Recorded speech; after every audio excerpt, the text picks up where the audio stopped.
said feminism is neutral. Here's what actually happened. The foundation of all knowledge. I'm really mad that what difference does it make, right? What Stop.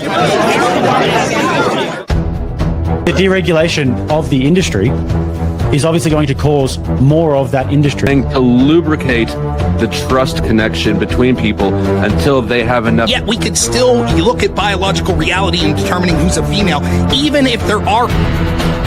Why don't you denounce feminism the same way you're denouncing capitalism? If you don't... For something to be objective, it needs to be verifiable. And you can't verify...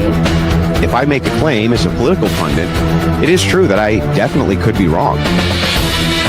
Yeah, you're promoting, right? Ideologies that make that politics, right? This is my ideology.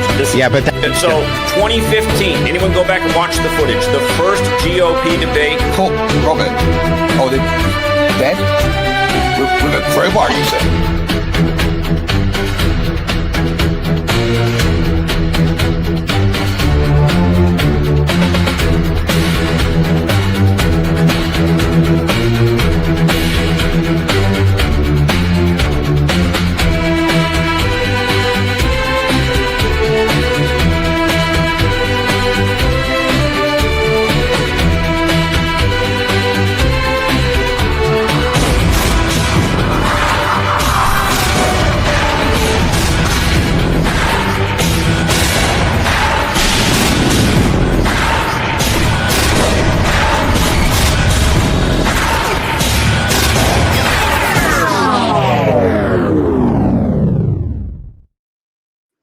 And good evening, ladies and gentlemen. Welcome back. I am Sara, the Raging Tomato, bringing to you live another fresh debate, hot off the platter, ready for Thanksgiving dinner, with annulment proof, new to the scene here, and Ben Thorp, of course. I don't know if you are liked, disliked, or what's the word? Everybody likes Ben. Sorry. Nobody likes Ben, but we're going to have Ben tonight, and we're all going to have a good time. They are here to debate the topic. The expansion of Catholic annulments is scandalous. Annulment proof. I will leave the opening statement to you, please. Thanks, Sara. Well, it's a nice. I'm glad you could get this going. I didn't even know we were going to do that. I talked to Ben a while back, and he said, "Let's do a debate." And I said, "Okay." And here we are. Opening statement. Well, the statistics for Catholic annulment have gone from very low levels to absolute stratosphere statistically overnight. The amount of Catholic annulments in the USA right around the time of the Beatles, that's when they really started to go up. And in the 70s, way up, not just kind of up, way up. And so myself, I'm cradle Catholic. I go to daily mass, Novus Ordo, and then I go to FSSP on Sunday. And I got married at age 29 in 1995. So we had 5 kids, and then my wife committed the grave sin of divorce, and then started to pursue annulment, and then started to pursue remarriage. And I was like, what's wrong with how is this happening? We got, we were perfectly good marriage and all that. And I started really getting, because why am I here, Sara and Ben? Why me? It's because when stuff like this happens to you, you start looking into it and figuring out how can the Catholic Church, quote unquote, which says marriage is permanent, make it temporary. And what it is amounts to is, it's not the Catholic Church, it's the modernism within the church and the actors, the ecclesia, the bishops and stuff, and the Pope, effectively redefining consent and redefining what it is you consent to. If I asked Sara, what do you consent to in marriage? Or if I asked my bishop that question, then they wouldn't have an answer, because when marriage is in that new document just came out, una caro, which is one flesh. When marriage is about emotion or about love, then you can't define it legally. So what I wanted to get across was that the annulment explosion occurred because we took an office of nature, that would be marriage, and we added supernature to it, which is charity, which destroys the legal basis. And that's the point I wanted to make. And also just that's why I told you about what, and I my background and what I do and who am I basically. So we can talk back and forth because I know Ben has some other ideas, and I don't know much, Ben. I think you got a divorce too, or your wife divorced you. Like I say, I don't say people go through divorce or they experience divorce. Somebody commits divorce, and the person who does, it's a grave sin. And I can explain more about that, but so there's that. And I also determined, and I'll be done here in a minute, that the reason why this law change was to accommodate natural family planning. When you do that, when you start saying that it's natural to no longer pursue procreation primary, you create a new or a second nature to marriage. You take the nature of marriage and bolt something else onto it. Therefore, it's no longer objectively defined. Therefore, marriage is a private thing in your heart, okay? Whether it's valid or not, or whether it's real or not to you. And that is the reason the annulments went from 360 in 1960 to 80,000 in 1988 in the USA, because you've basically opened up the gates and there ain't no more property line to what you consented to. And this is why no fault is the only separation process now for love-based marriage, because you cannot adjudicate that which you cannot define. And so I figured all this out. I started putting the pieces together because I was highly motivated, especially, when somebody takes your kids away from you and tells you it's God's will, and the bishop says, well, what do we know? You start figuring it out. Things get real. Nothing else matters. That's why I've done this heavy lifting and talked to a lot of people to get to it. And I'm curious to hear what Ben has to say, actually, because I don't really know. And I suspect he's just a different flavor of Catholic than me. And I want to kind of hear about that and try to flesh something out, because Catholics can't agree to disagree about truth. It's truth or it's not. There is no your thing, my thing, your Bible, my Bible. No, that's Protestant. I guess that's enough for me. Perfect. Thank you, Annulment. I appreciate it. And Ben, to you. And I did mute you just because of the noise, so you might want to unmute, or I'll do it for you. You want me to do it? Okay. I got it. Okay. Yes. Thanks, John, for that opening statement. Let's see. Okay. I just want to do a little bit of a background. I do agree with John's basic point statistically. I trust his numbers. I read something similar to that. So it is true that you have to explain why there's been an explosion of something, but to go back, it has always been part of marriage. Even in the secular world, the word annulment has a meaning, has always had a meaning. And it has to do with the nature.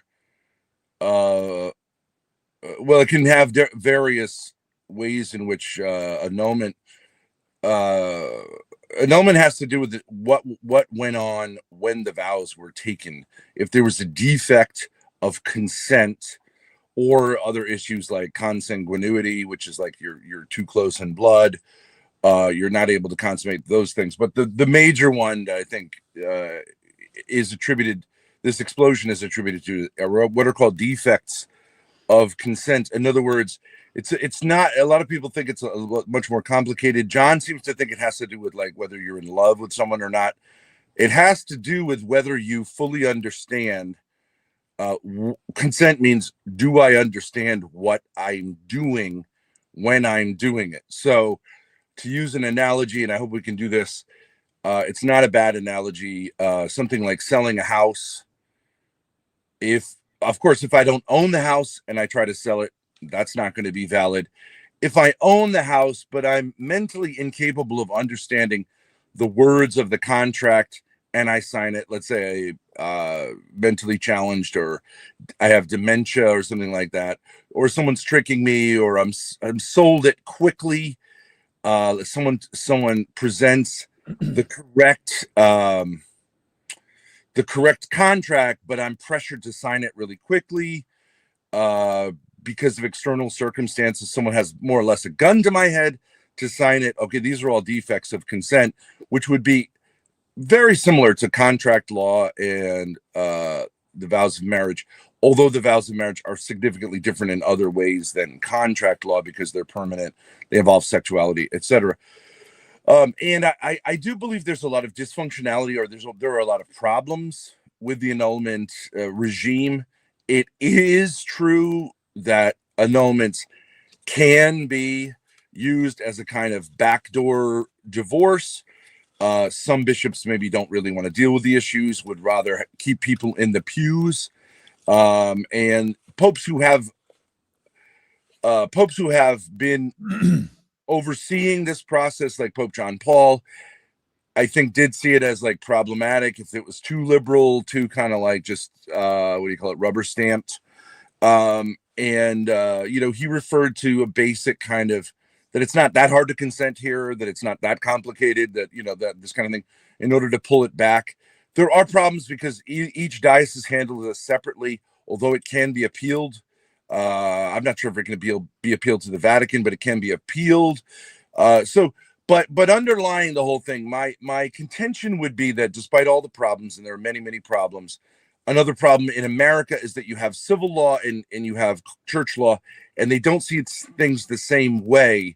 So when John says, for example, that divorce is a grave sin, on paper, that's true. In reality, in order to get an annulment, you actually have to get a divorce first, which creates this problem, because you can't go to the church to help you determine whether your marriage is real until you've already destroyed your marriage legally. That comes out of the church's concern that the annulment process will be used in the divorce process, and therefore will sully the process, because it's not protected like confession is from being used later in civil situations. Anyways, there are a lot of things like that. My basic intention is, though, that annulment is a beautiful thing. The reason annulment has exploded is not because the church has in any way failed, but because modern people do not have the same kind of understanding of what a commitment is as they used to, and specifically in terms of marriage. And we can go through specific areas in which people generally, and even Catholics, lack an understanding of what they're getting into. So, for example, I'll just use two examples and then I'll wrap it up. One, you're not married if you think you can get divorced. I'm not talking about like that. It could be a possibility, but you have a real thought that if it doesn't work out, you can get out of it. That is prima facie not a marriage. And I think the majority of Catholics probably have that understanding going into marriage. The second one that I would point to is that for Catholics, we must see children as a gift and not something that we can choose. Now, John uses the term planning. You can use some planning, but it's essentially not an accessory to marriage. Children are the core of marriage, and you have an obligation to act as a vessel for God creating new human life, though you are, of course, rational, and you can for legitimate reasons choose to alter the timing a bit from just like we're not rabbits, is what Pope Francis said, the old Irish Catholic kind of thing of like banging out kids even when it's unhealthy is not the Catholic understanding. But it essentially, like the option of like we're gonna tie my wife's gonna tie her tubes, we're done having kids, should not be on the docket in the Catholic marriage. Again, prima facie, that kind of understanding is a no-no, and you're not married. There are several other ones, but I'll leave it at that. And I do hope to have a good discussion with John, because I think he's had frustrations. I've had frustrations.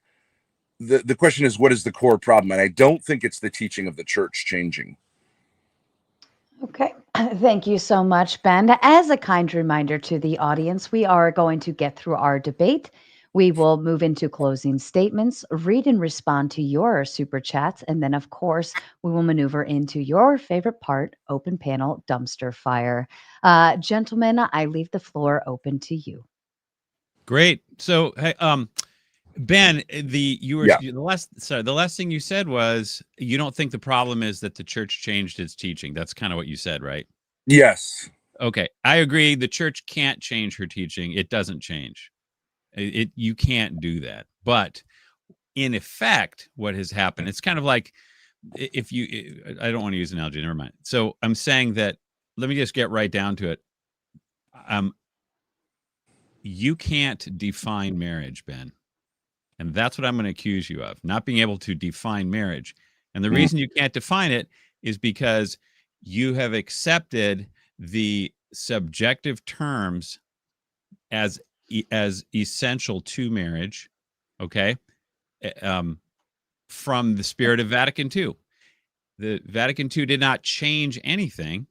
However, the spirit of Vatican II is up and running and has taken over the thing. That's what's going on. So the Trinity still has three people, no matter what the spirit of Vatican II says, but a lot of people may think it says something else. So that's not to ramble on, Ben.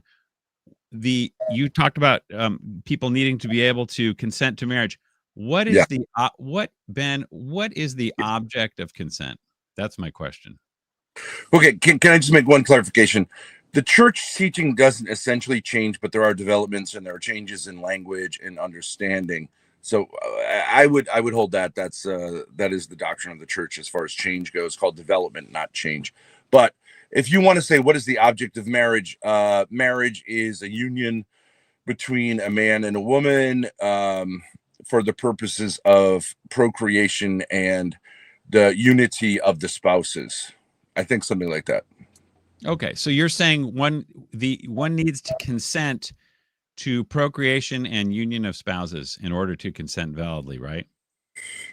Well, I mean, you're basically consenting to the vows, which are to a relationship which is exclusive to the two of you, which is permanent, which is, there are various things. Yeah. But I'm saying the object, the purpose, the thing, what you're consenting to is, you say a union that has procreative aspects. Yes. You're okay. So you're consenting to the right over the body for acts suitable for which are of themselves suitable for the generation of children. That would be the object of consent, isn't that? That's right? Called the marital debt, or the understanding of mutual sexual availability, or something like that. That comes from Paul. That's part of it. Yeah. Okay, but that's part of it, but there's more, right? There's more to marriage than fulfilling the marital debt. Okay, so the object of consent. I don't think Sarah's audience is going to be super familiar with like Catholic language, so maybe it'll take a minute to explain that. You know what I mean? When there's a technical term like that, marital debt means, like, it's a weird language Catholics use. Orthodox also use it to say, like, each spouse owes the other sexual availability. It comes from Paul. I don't know where in Paul, but where he said Corinthians 7:4. Yeah, where you need to be sort of sexually available to your spouse. Yeah, that's an important aspect of marriage. There are other aspects of marriage, such as obviously the raising and teaching and education of children. That's sort of included in that, you could say. But yeah. So my question is, what is the legal definition of the object of consent? What are you consenting to when you consent to marriage, is what you're saying, right? Yeah. Legally. I think you may have, I don't have on hand what it is, how it's legally defined, but I do believe it's the union of two spouses in a permanent relationship ordered towards the production and raising of children. And so yeah. You use that word union, though. Okay, so the object of consent is a union. Is that the object of consent? When you say I do, yes. It's a union. What is the legal definition of union? I think it's common sense what a union is. It's a type of union. But it's what is a union? Because if I have to be able to, if I have to, you talked about you have to know what you're doing in order to validly consent. So I have to know what a union is, right? Yes. What is a union? If I'm going to consent to a union, what is it? Well, it's a type of relationship between a man and a woman, which has a sexual dimension, which has a permanent dimension. I mean, I would just say it's common sense. It's like the marital vows explain what the nature of the union is. Okay. When you say I do, I understand that a lot of people don't know what really they're saying, but the vows are pretty explanatory. It's standard. Vows aren't necessarily the contract, and they're not necessarily the object. Does one need capacity for anything else besides? Well, no, I do think the vows are part of the object, and then of course you have to consummate the vows. That's pretty much it. The vows and the consummation of the vows. Okay. Constitute the legal act, I believe, as well as as paperwork. But it's essentially the vows and the consummation of those vows and living out of those vows. So the object, do I need to be, one needs capacity. You have to be capable of marriage. All right. So what do you need? If you're going to lift weights, you got to be capable of picking up heavy weights. You got to be, okay? If you can't, you've got to at least be that. You don't have to be super smart. You don't have to know a lot, but you have to be capable of lifting weights if you're going to enter a weightlifting contest. Yes. What do you need to be capable of doing in order to? You need to be of a certain age and of a certain mental fitness. John Paul referred to it as, in his day, typical because the minimum age is of marriage in the church at his time was 14 for girls and 16 for boys. So you need to have what used to be considered the normal capacity to understand what you're getting into, the normal capacity to understand what marriage is, what the object of marriage is, and commitments that it involves, which I don't think 14 and 16-year-olds have today, but I do think through history they have had that. Okay, help me out, Ben. What do you need to be capable of doing besides making babies? Well, you need to be capable of making and understanding a lifelong commitment and what it entails. For example, that's a big one that people don't have today. They get married. They want to have a fancy wedding. They want to be told that they're married. They want to have the social status that marriage confers. They want to have money. They want to be provided for. I'm talking more about women here, but like also men want to please parents, that sort of stuff, superficial stuff. They may not have. You need to be capable of. You need to know what lifelong means, correct? You need to know what permanence means. You need to have the capacity, psychologically, to make a lifelong commitment, which a lot of people have. Okay, a lifelong commitment to what exactly? To the union, the relationship. Oh, a lifelong commitment to the relationship? So you have to have capacity for relationship? Yes. Oh, you have to have, so not only do you have to have capacity to make a baby or to have the baby making act, you must have capacity for relationship, right? Yeah. For example, I do believe that a marriage at its core is a friendship. It's a unique type of friendship. But if you are incapable of having friendships, which unfortunately a lot of people do today, if you're not capable of having like an ordinary, normal, secular friendship, you are not capable of taking the vows, whether because you have autism or you have like really deep problems with relating to others because of anger or unresolved trauma or any of those things. Yes, you are not capable. Yes. Okay. You're not capable of a relationship. Well, you can't get married if you can't be a friend of another. Okay. So Ben, you and I are being fairly friendly right now, right? I think so. Okay. So what if I think we're not? Now, who's to judge whether there's friendship going on or friendliness? Who gets to judge that? Is that something that can be legally determined? Yes, it's difficult, but all of these type of issues about mental capacity. So there are some things you would agree in annulment, like for example, if you're unable to consummate, that can be relatively easily legally determined. Although, as we know from history, like there are, unless you have a witness to the consummation, it can also be difficult to determine. It's a he said, she said thing, unless there's pregnancy, which occurs. So with any legal issue, there are like kind of gray areas. Whether someone has the mental capacity to commit to something could be proven through their, let's say, inability to have other friendships. Okay, all right. So the marriage is an office of nature, And marriage cannot change, and marriage is objective, not subjective. The thing you're consenting to is objective, right? Yes. Has to be, because if you're consenting to what is subjective, you can't consent, because just saying give me some money is not objective. It's not specific. Give me some money, or have a great day, or your hair day is good. We don't, you know what I'm saying? Yeah. Sure. Okay, but it's very specific. The right over the body is objective, and we can define body, and we know what that is. But the right to friendship is not objective. Because I have a right, if you and I get married, Ben, I have a right to receive friendship from you, a right to receive good, to receive charity. Now, mutual support, I would say. Fine, whatever you want to call it. You can call it unity, you can call it love, you can call it bonding, you can call it all these great things. If I'm married, then I have a right to receive that. But because that's personal to me, we can't define what that right is. But you have a marriage is a legal contract with rights in the church, and if you can't define the rights, you can't consent to them.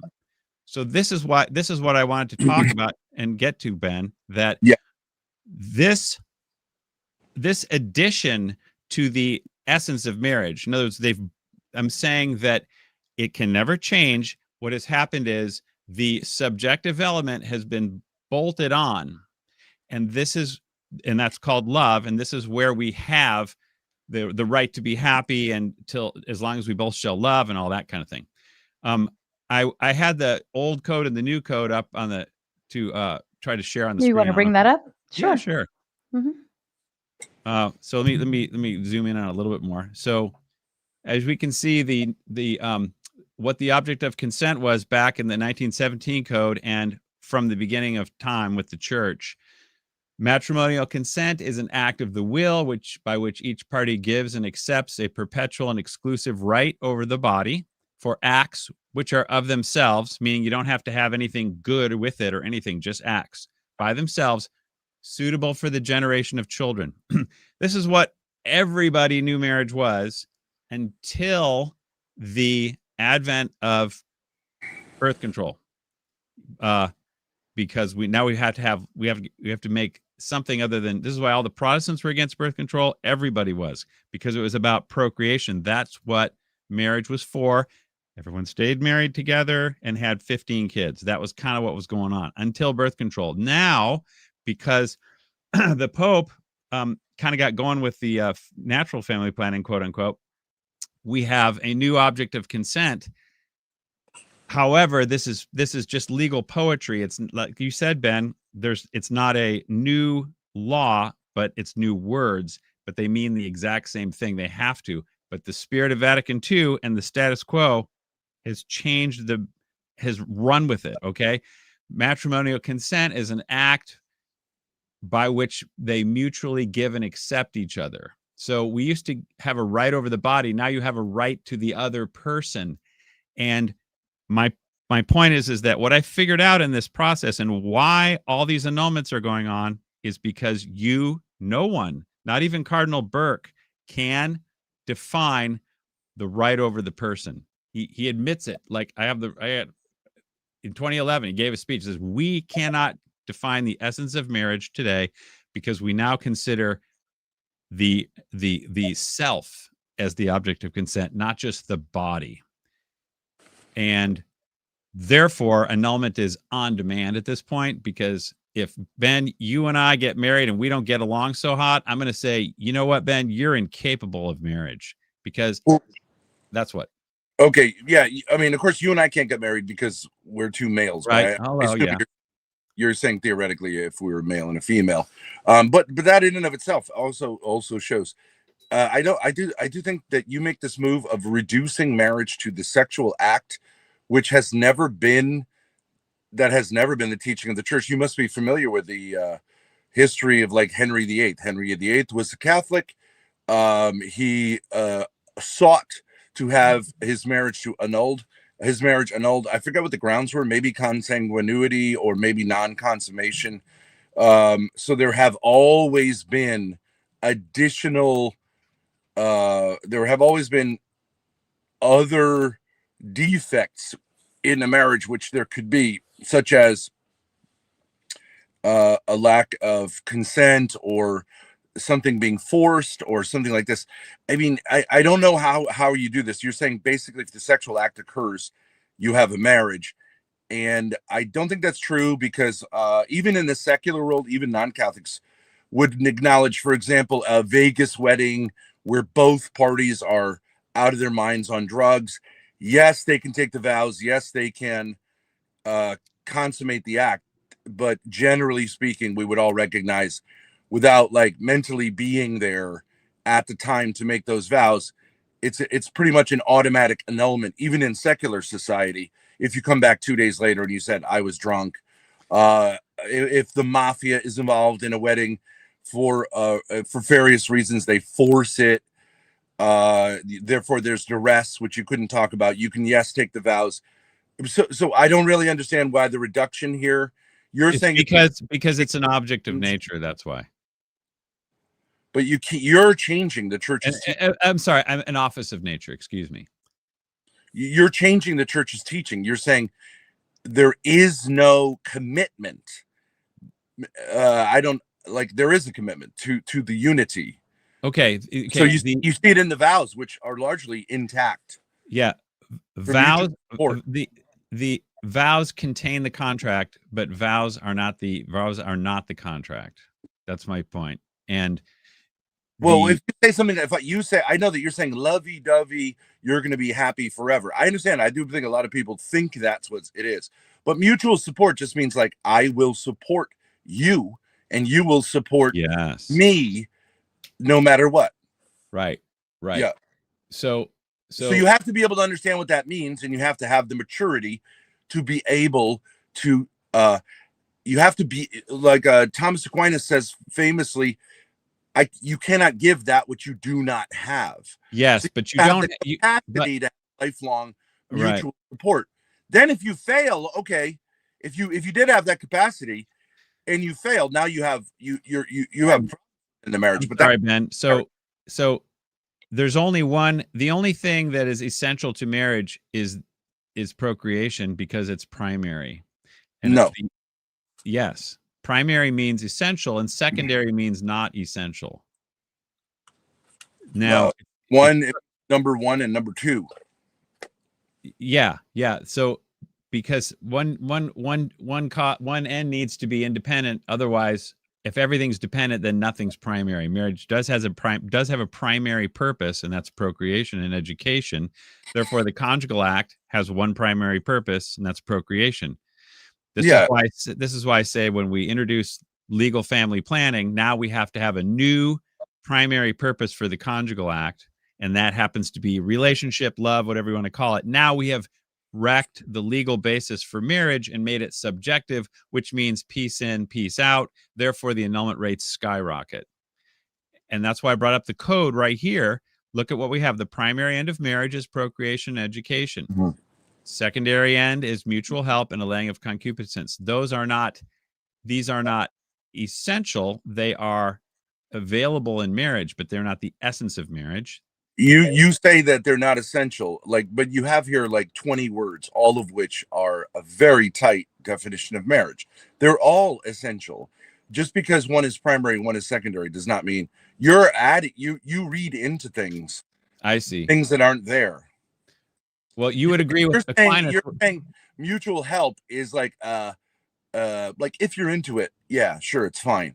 But you're not reading this in its totality as an act which has two parts. And sure, it's differently stated in the second canon there. Just so that like Sara and her audience can know. On the left, you have just so I notice, you have the canon on the left is a canon from the Code of 1917. Is that right? Yeah. The Code of Canon Law. Okay, people might not be familiar with that. The Code of Canon Law is the laws which govern the church. And on the right, you have 1983 from John Paul II. Is that right? Uh-huh. The Code of Canon Law. I'm just saying so that people can understand what we're looking at here. Yeah, so the language has changed somewhat, but the understanding that there are two goods here is exactly the same. I don't know what you're getting why you're what you're reading into this. Primary, secondary, I could just say number one, number two. It's all that means. Yeah. Well, the church has always understood that the essence of marriage is the object of consent is procreation, and that Okay, so one of the objects. So are you saying that you could have a marriage in which all you do, the only thing you do in the marriage is have sex and have children, and that's a marriage? Marriage has a legal definition, and it's the right over the body. That's what marriage is. Now, you can be Josephite marriage or whatever, but once you start adding any question, can you answer the question? If in a marriage all I do is procreate children with my wife, and there is no relationship between us aside from that, is that a marriage? Of course, because as long as you consent to marriage, no relationship outside of that. Yeah, there is zero love required for validity. Love has nothing to do with validity. Well, by love meaning the good of the other person, it absolutely good charity, love, agape has zero to do with validity. Well, but you're not meeting one of the ends then, even according to the earlier definition. I'm trying to get my St. Thomas Aquinas here, because Aquinas will tell you that the primary is the essence of marriage, and the primary is offspring. That's it. Everything else is. Well, show me the quote from Aquinas that says it's. I'm trying to find it. It's just, hang on. I could probably try to find it here. I would agree with you in the sense that, like, for example, if you have a relationship in which the children are being abused, okay, so like this is a no-go. You've got to solve this situation. You can't, for example, say, well, my wife and I are doing great, but the kids are being starved to death. So of course the children have to come first. That's what it means. That's what that's what this means. I think you're reading more into it. What?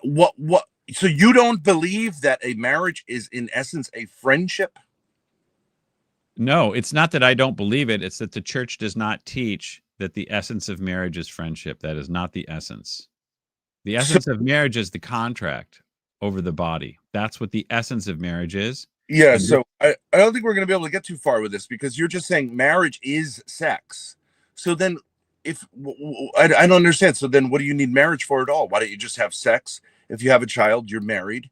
Because marriage is procreation and education of children. So okay, so you would say you could take vows that say, I, John Farrell, of sound mind, am going to have children with you and educate them. That's it. And then she says the same. That's marriage. If you, there's three goods to marriage. Church's definition of marriage. There would be. Yeah, there's three goods. There's procreation, procreation, permanence, and exclusivity. Those are the three goods, the three bona. But today, the Spirit of Vatican II has added a fourth bona, and it's called, they call it unity now, but what it basically is emotional. Okay, let's go through. What were the three you said? Exclusivity, permanence, procreation. Okay. Exclusivity and permanence imply the ability, or at least the understanding, that it is permanent and exclusive. So, for example, if I go into a marriage as a Catholic and I say, this involves also other people sexually, that's not a marriage, right? Correct. So there's a ton of stuff I could bring up, and I did bring something up related, and I put it on the screen. Let me see. You can see it right here. This is the Decree of the Holy Office 1944 from Pius XII, because there was a lot of early Christopher Wests out there, the people who were saying that marriage is more than just procreation. And that started with Dietrich von Hildebrand. And it got rolling because the politics, you had Margaret Sanger out there saying procreation is secondary. That comes from out front from Margaret Sanger. Yes. Okay. Now, then all the Catholics are like, what, am I just a baby factory? And I'm just, there's no such thing as marital rape. So there's a lot of politics, but the Pius XII, before he kind of lost his mind on NFP in 1951, he came out and said, maybe you've seen this, it's pretty famous. Yeah. He says, look, he says the people who say that secondary ends are essential, He calls this a revolutionary way of thinking and speaking and aims to foster errors and uncertainties. So the question is whether the opinion of certain recent persons can be admitted who either deny that the primary purpose of marriage is the generation and raising of offspring, or teach that the secondary purposes are not essentially subordinate to the primary purpose, but are equally first and independent. The answer must be in the negative. Right. And so what the way I would interpret that is that the church always helps us to clarify between extremes. So if the one extreme is your extreme, I believe, which is that this marriage is only has to do with procreating and educating children. On the other extreme, you have agreed, like in the modern times, you have this understanding that marriage, and this is, I think you would say, a very common understanding, it's the love between two people, and children are kind of an accessory. You've flipped it. What you've done is taken an error, one type of error, and you've created the opposite type of error. And you've said that that's the church's teaching, and only recently has it been changed. That's not true at all. It's always been understood. I can't believe there's a human being on earth who doesn't understand that the marital relationship involves a relationship between the spouses of mutual support. I just, it's like, of course there's a relationship there, but you can have a good or bad relationship with your bank, but the mortgage doesn't care about that. The mortgage needs payment on the 30th. All right, maybe it'd be helpful to use something, another analogy, an analogous situation within Catholicism is someone joining a religious community, right? If you join a religious community, you take vows. It's very similar. You become part of that community. It's permanent, right? And you are under the obedience, like, so you have vows of poverty, chastity, and obedience.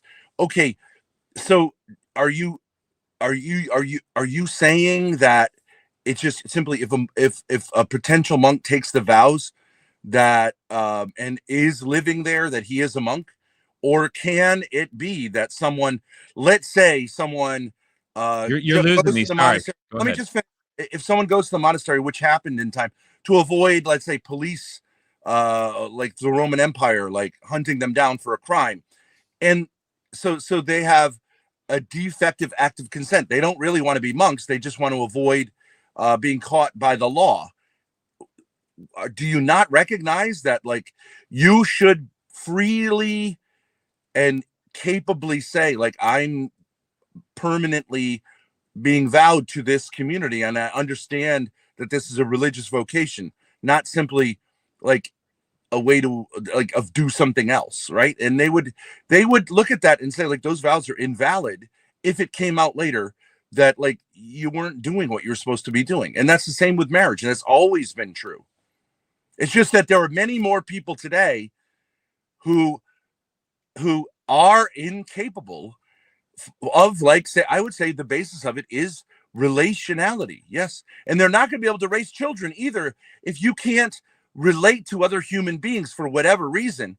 Not only you're going to be a bad spouse, you're going to be a bad parent. Okay. So I was trying to find the Is that not true? I mean, I know you want to just do this document Ben, thing, when you say stuff, please try to use like 80% fewer words. So my brain, I got to get a handle. I don't need that. You know what I'm saying? It's like the more words used, sometimes the less the point happens. So you asked the question, you're incapable of understanding the English language, but this is simple. Maybe this is at the root of your problem too. That, like, the English language is relatively simple. I'm not using fancy theological terminology. Okay. So let's look at what Pius XII said right here. He says, you're not allowed to... But you're not responding to what I'm saying. You're just quoting quotes that have to be interpreted. But, like, okay, if you want to do this, that's fine. It's just, we have to be able to talk as human beings as well. Like, to say, like... Can you ask one brief question? You are reducing, in my opinion, you are reducing consent to a physical act, which it isn't. It's an act of will. It's a spiritual act. That act requires certain mental understandings and a certain level of maturity, right? That's why a 2-year-old can't get married, right? So you don't seem to recognize that there are spiritual realities that have to be there in order for someone to do this, and that they're largely, in many cases, lacking in our society because of bad formation. And there are a lot of immature people. No, Can you ask me a brief question? That was a question.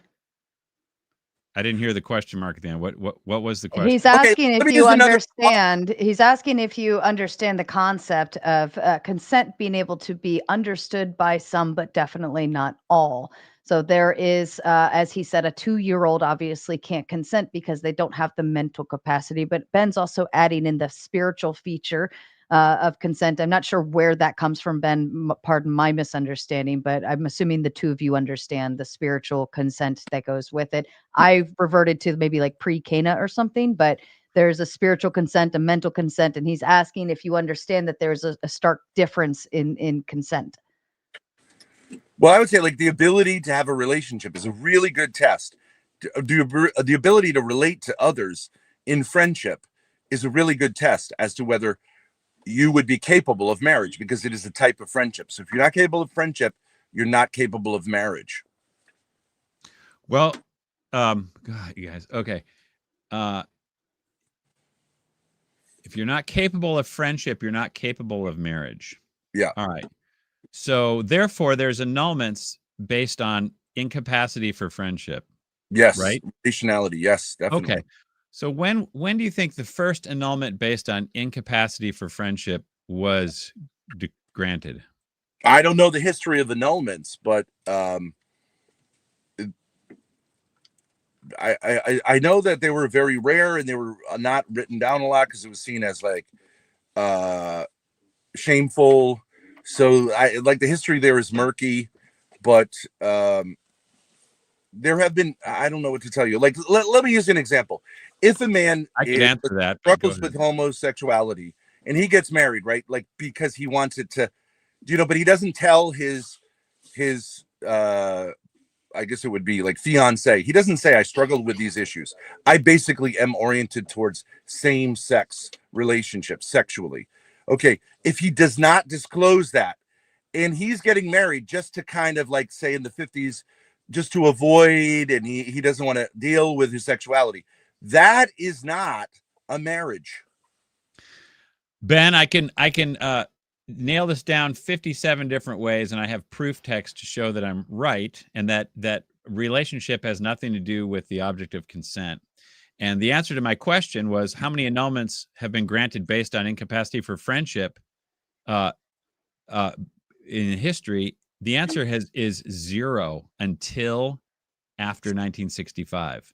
I don't think that's true. I guarantee you it's true, because it was Vatican II which said marriage is a love contract. Vatican II said that. It doesn't say that. It does. It doesn't. Gaudium 48. It doesn't say it's a love contract, but it does. What it means by love is. But you're doing this thing of trying not to be modern, but you're using modern concepts. You're saying love is an emotion, right? Okay, that's a modern concept. And someone will say, I need to get divorced because I fell out of love with my husband. That is not. I almost want to change the subject. I'm happy to talk about this, but I say one thing and then it just a ton of words go on. And this is why I like to do this in writing, because I can just show it. But I got tons of quotes here from Aquinas and stuff, which overturn everything you're saying. I want to kind of change. Interrupt me, then I'll just be quiet. You interrupt and you just put on autistic things that don't make any sense, and I'll just be quiet here, and that'll be the end of our debate, okay? Because you don't know how to talk, and maybe this is why I would get an annulment from you as a human being. I want an annulment now. You are incapable of talking and responding. God Almighty, can you imagine what this quote marriage must have been like? You lack the capacity to debate. I want an annulment. Sarah? I want an annulment from this whole debate. You Okay. have to be able to talk Yeah. So about the typically, thing, not just read maybe quotes. if you can allow me, Ben. So Yes. usually, what people like to do is maybe give the claim, give the statement, have the conversation, and then if somebody then denies what you're saying or says, "I demand proof," then you have your stuff, to back it up and say, "Well, Canon, whatever, blah blah blah, said X, Y, and Z, and this is how I interpret it." Right. So that's how we would normally operate in a debate. If you want to do a written debate, then maybe I recommend you and Ben have a different conversation elsewhere to do that. Okay, that's what I was I thinking, because I was thinking this is not really working, because I can absolutely nail it all down, no problem. But you have to be, if you're kind of dealing with technical stuff that needs to be very specifically stated, and it's controversial, and it's people are pulling on either sides of the rope. It's not easy to do just talking, coffee talk. Okay. Well, to be fair, so a lot of people have a lot of very technical debates here. A lot of things that require facts, data, statistics, things that are very extremely technical, but they're able to verbalize and communicate the information to the other person. And then if the other person has any question or doubt where that information came from, they're able to, well, here, I'll drop the link backstage. Here's Fine, where here's this one thing. information Okay, came from. Ben, I've got 150 quotes, but I'm looking at the Roman Catechism, and it says. Can I just make one suggestion? Okay, I think we agree that, okay, so like you are saying that a marriage the spouses do not have to have a relationship at all. That's your position, correct? The church teaches there's the essence of marriage is nature, therefore biology only. Okay, so you could have someone who largely is like not even there mentally, but as long as their reproductive organs work, that's a marriage.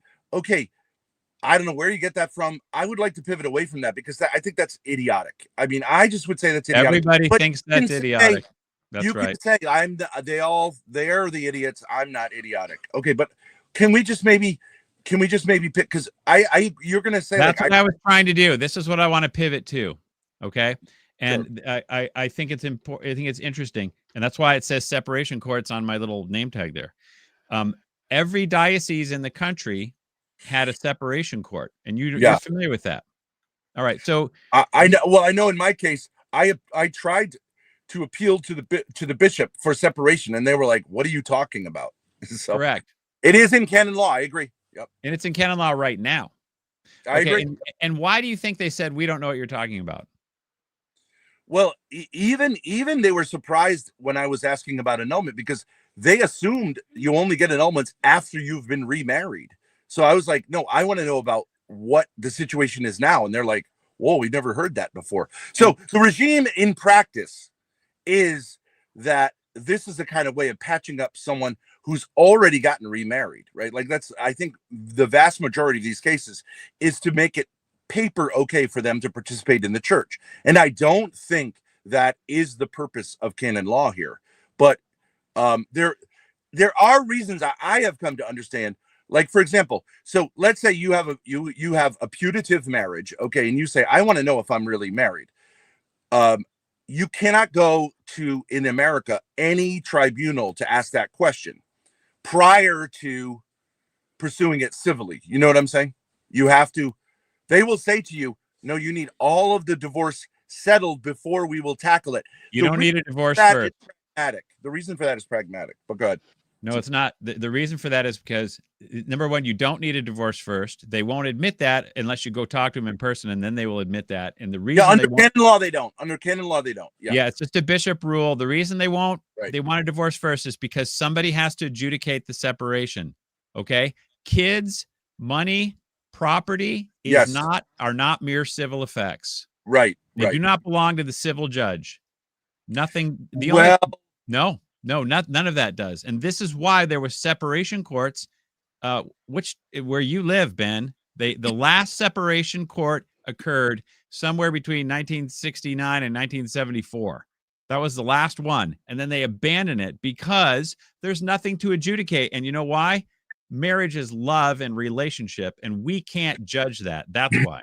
I think the reason for it is a technical reason. I think that if the church deals with things, okay, the civil law does not recognize the church. We have a problem in this country that it's not a Catholic country, right? For Catholics, that's sometimes difficult. So, for example, we have the problem, you understand the problem for like a church adoption facilities, where if we say like, okay, well, Yes, I know that problem. homosexual marriage, like, so, Got okay, it. the church doesn't recognize that as a marriage. So, but yet we're running adoption agencies. So how do we do that? Okay, so we do have tensions because of that. So canon law doesn't always provide for that because every country is going to have a different situation. So canon law is universal. As I understand it, and I may be wrong about this, the church has found that if the church does procedures that are then, let's say one of the parties then appeals civilly and uses what the church had done in those proceedings to gain advantage, because let's say the husband admitted to various things, that becomes a problem because that dirties the process, the church's process. Now, I think the solution to that should be that the church appeals to the state to say these procedures should be protected from being able to be used in further litigation, just like the church does that with confession. And I live in a state that's one of the few majority Catholic states, or like super minority states. You're not in Providence, Rhode Island, are you? Yeah, I'm in Providence. Oh, so it's the most in the country, and I think the church should flex her powers to say, like, we can make the state's laws more like the church's laws. But it isn't true that the church in 1972 had the ability to adjudicate property and all that kind of stuff. The state was still involved, but it's messy, right? Okay. You got to put this back on the screen right here. I'm going to show you. This is Providence right here. Okay. This is in force today, Ben, right now. So they had every diocese has synods every 20, 50 years, whatever. Okay. So the last one about divorce in Providence, Rhode Island, this is what they said. Number 262, under pain of mortal sin, Catholics may not approach the civil courts to obtain a civil separation, divorce, or annulment unless our explicit permission has been given them to do so. Right. That's in force today.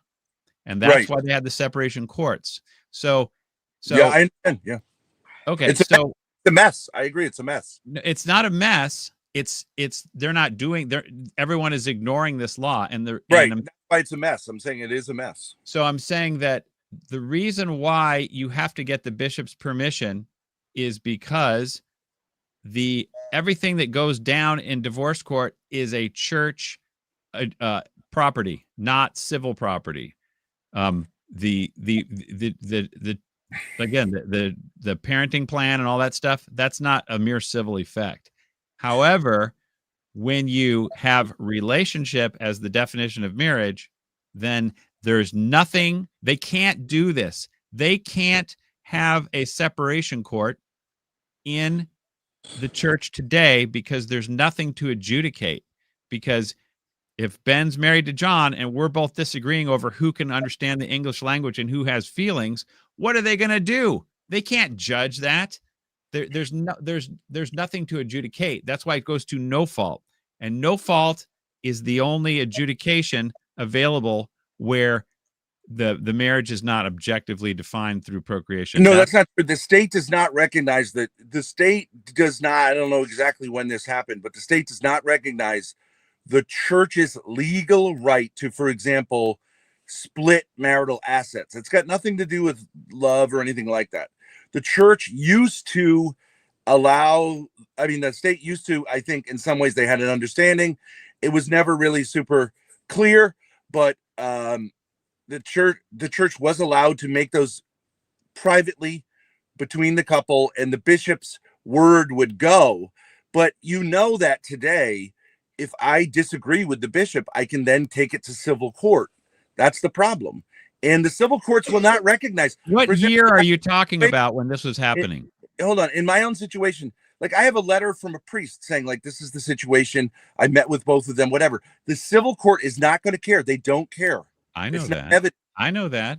Right. So it's not just the church. You keep blaming the church, but I'm saying the state and the church have parted ways in terms of this. And the state does ultimately have the authority. You can, unless both people agree to listen to the church, but the church won't even do her job here because of this. And I do understand why the church won't do her job because of what? Because the state can undermine it in a way that. Okay. What happens to people who divorce without their bishop's permission, according to the church? They're still married, according to the church. No, Yeah. They're in sin. Yeah. Yeah. Okay. So therefore they're not eligible for communion, right? Or the sacraments. Well, like, so when you say with bishop's permission, if you ask someone in the marriage tribunal, they'll say, go ahead and get a divorce. Just get a quick and dirty divorce and then come to us for an annulment. They will say that. So the bishop, in a sense, through the tribunal or whoever answers the phone, will basically give you permission to do that. But I agree, like even separation, even a temporary sorry, my question is, if one goes to the civil forum without the bishop's permission, that would be that's mortal sin, and that's manifest. Grave matter, not mortal sin necessarily, but it's grave matter, grave sin, and it's manifest. Okay. Yeah, you used to not even be able to be part you were excommunicated if you obtained a divorce up until a certain point in time. It's true. Yeah, but the excommunication is a penalty, but it's still if you've committed grave sin that's manifest, you are denied sacraments. That's the power the church has. So if somebody says, I'm Catholic, I want to go to heaven, I want to do God's will, and I'm going to get a divorce, and the bishop can say, you go ahead, but you're going to be denied communion sacraments. No. There's an exception if it says it right in there. I don't know. You read legal language, but you don't read it with the subtlety. It says, except when the bishop gives permission to do so. It says Catholics may not approach the civil courts to obtain a civil separation or divorce unless our explicit permission has been given them to do so. Right. So in that case, it's not a sin at all. If they get explicit permission to do so. Right. So that means they have to, there must be a separation court. They can't just say on the phone, yeah, go for it, it's cool. They have to have this is why Canon 1696 says the promoter of justice must take part in every separation. There must be a separation trial because marriage is rights, the right over the body, the right to raise your kids, all that stuff. Those rights are defined, and I can't deny my spouse those rights or vice versa because we have a contract. So you have to go to a trial. You have to go to court, and that court is ecclesiastical. Now, today, because the rights of marriage cannot be defined anymore, as admitted in the new Code of Canon Law, the commentary, they say we can't even define the rights. Cardinal has Burke, nothing to do with that. Well, pardon me. It has nothing to do with that. The state no longer recognizes the church's right to do that, and so the church has abandoned it as pointless when it can be, either party can then appeal to the state. That's the problem in America. Canon law in America is basically not able to be enforced because the state has to recognize the church's right to make those decisions, and in America it doesn't. It's always been that way. There's no concordat with the state. Okay. The church owns the sacrament of marriage and the church governs it. And the bishop is the public authority in every marriage that's baptized.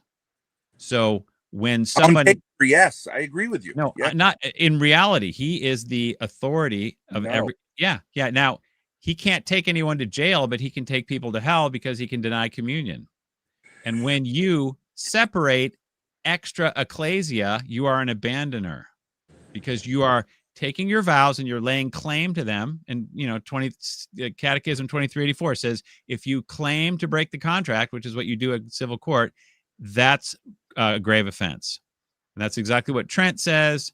The whole thing is you have to this is why the divorce is no longer a sin. Everyone you know that's divorced goes to communion that wants to go to communion. There's no one is denied communion for divorce anymore.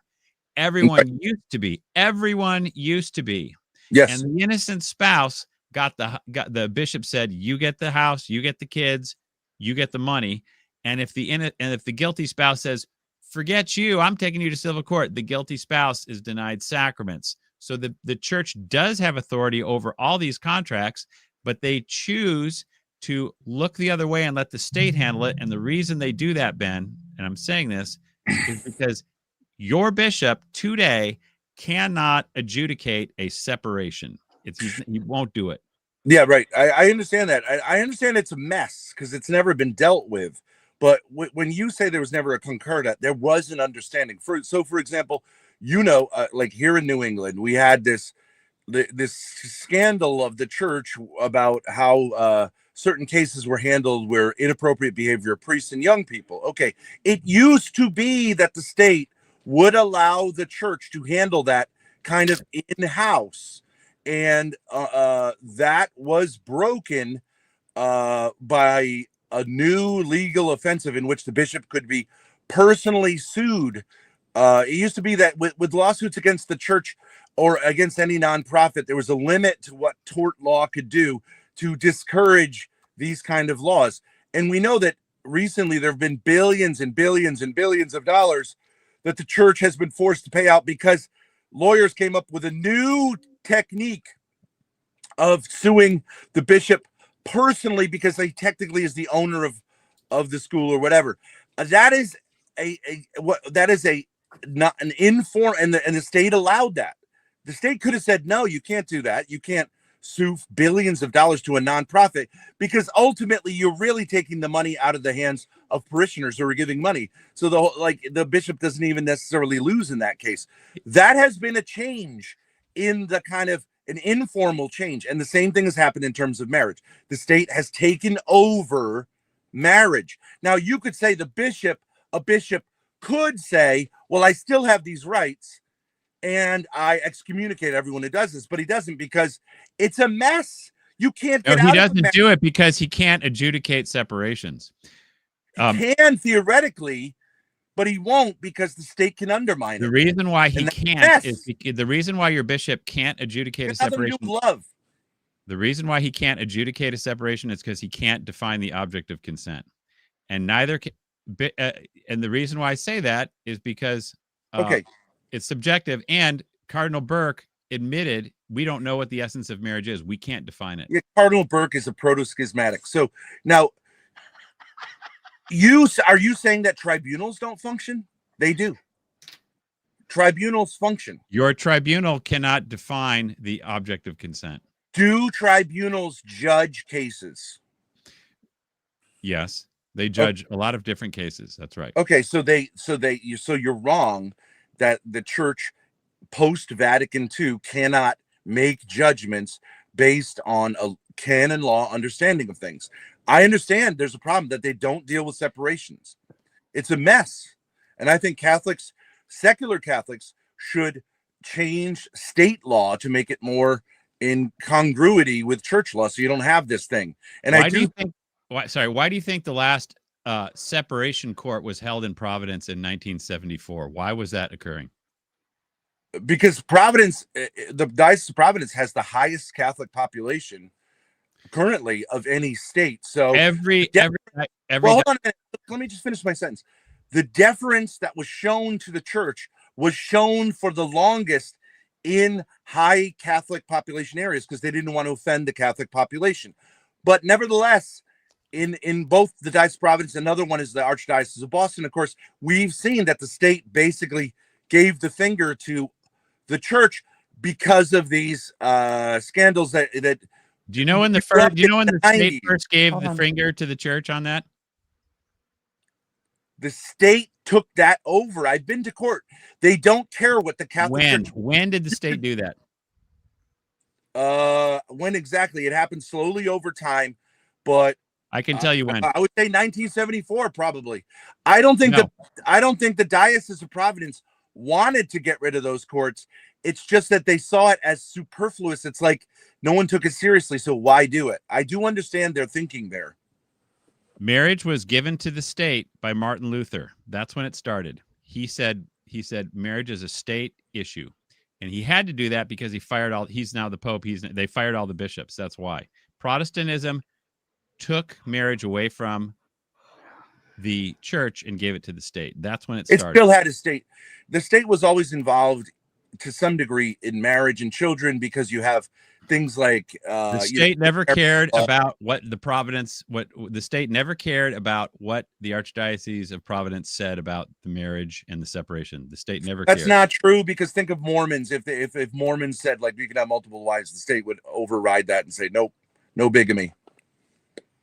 Right. But the divorce laws are independent of what the church says. The state doesn't care what the church says, and the state never has. I agree about the state never has cared about what the church says. That's not true. It is true, because there's been no concordat in this country ever. Yeah, but there can be informal understandings that arise when you have large Catholic populations, where there's deference. Yeah. Okay. Yeah. Every diocese in the country had separation courts up until the White Album. Okay.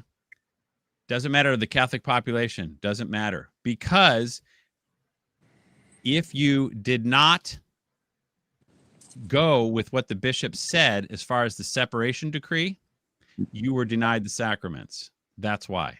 Look, I taught in a Catholic school, right?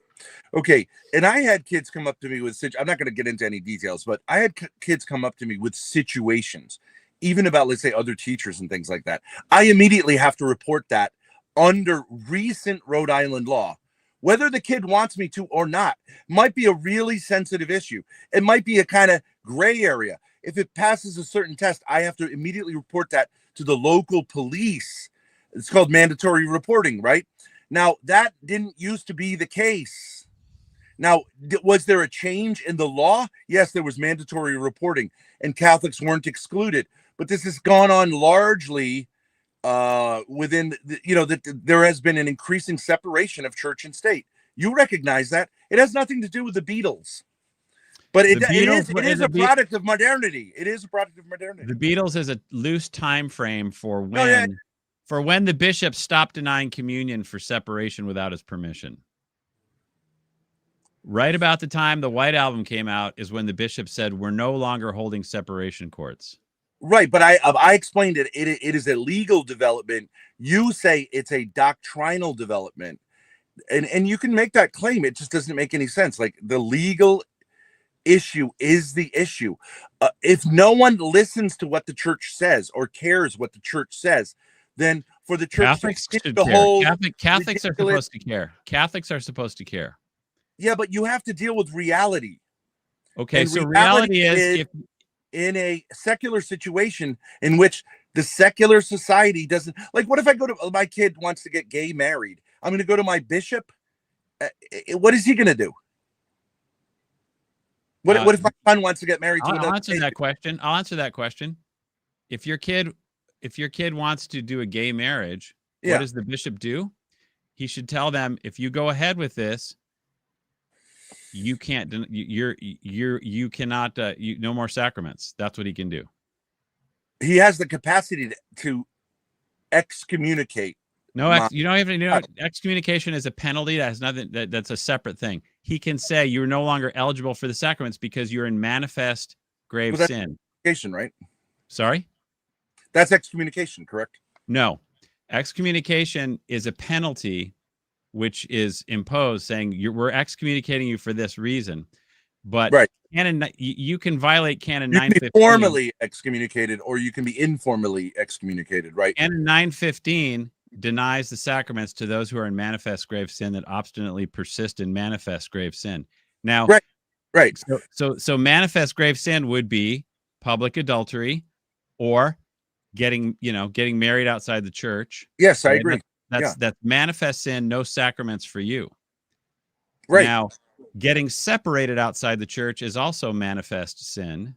But that would be the policy, is that, let's say it was my son. My son shouldn't approach the sacraments. That would be true until No, he but, resolved that issue. yeah, Canon 916 says he should not approach the sacraments. Canon 915 says he is denied. He must be denied the sacraments because it's public manifest sin. So, Right, but then you run into this problem of like, I'm a parish priest. Someone comes up to me that I don't know. What do I have to give them? Like a questionnaire, right? Because largely this has to do with public sin. And it sure, is public sin. in my parish, if he's in my, but if someone's traveling to, like, you know what I mean? It's very difficult to do. Fine. So yes, if you tell the priest, say, look, my son is living in manifest sin, and we want to not let him go to hell, so we want to deny the sacraments, like you. So the Bible says you treat them like a tax collector or a Gentile, so that they eventually come around. They have to decide, do they want to do this and go to hell, or don't they? And so if you say everyone gets the sacraments, no matter how manifest grave sin you've got, then everyone goes to heaven, and then there's no truth. I don't know where you got the idea that you can judge who goes to heaven and who goes to hell. I don't do that. You are commanded by our Lord not to do that. The Pope has said not to do that. Grave sin does not mean you're going to hell, but manifest sin, if you obstinately persist in manifest sin, you are denied the sacraments, which means you're not going to heaven. That is not true. What's not true?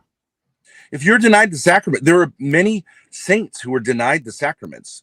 Objectively speaking, if you are in manifest grave sin, you are denied the sacraments. You must be denied the sacraments. Right. Okay, so manifest grave sin, damned to hell.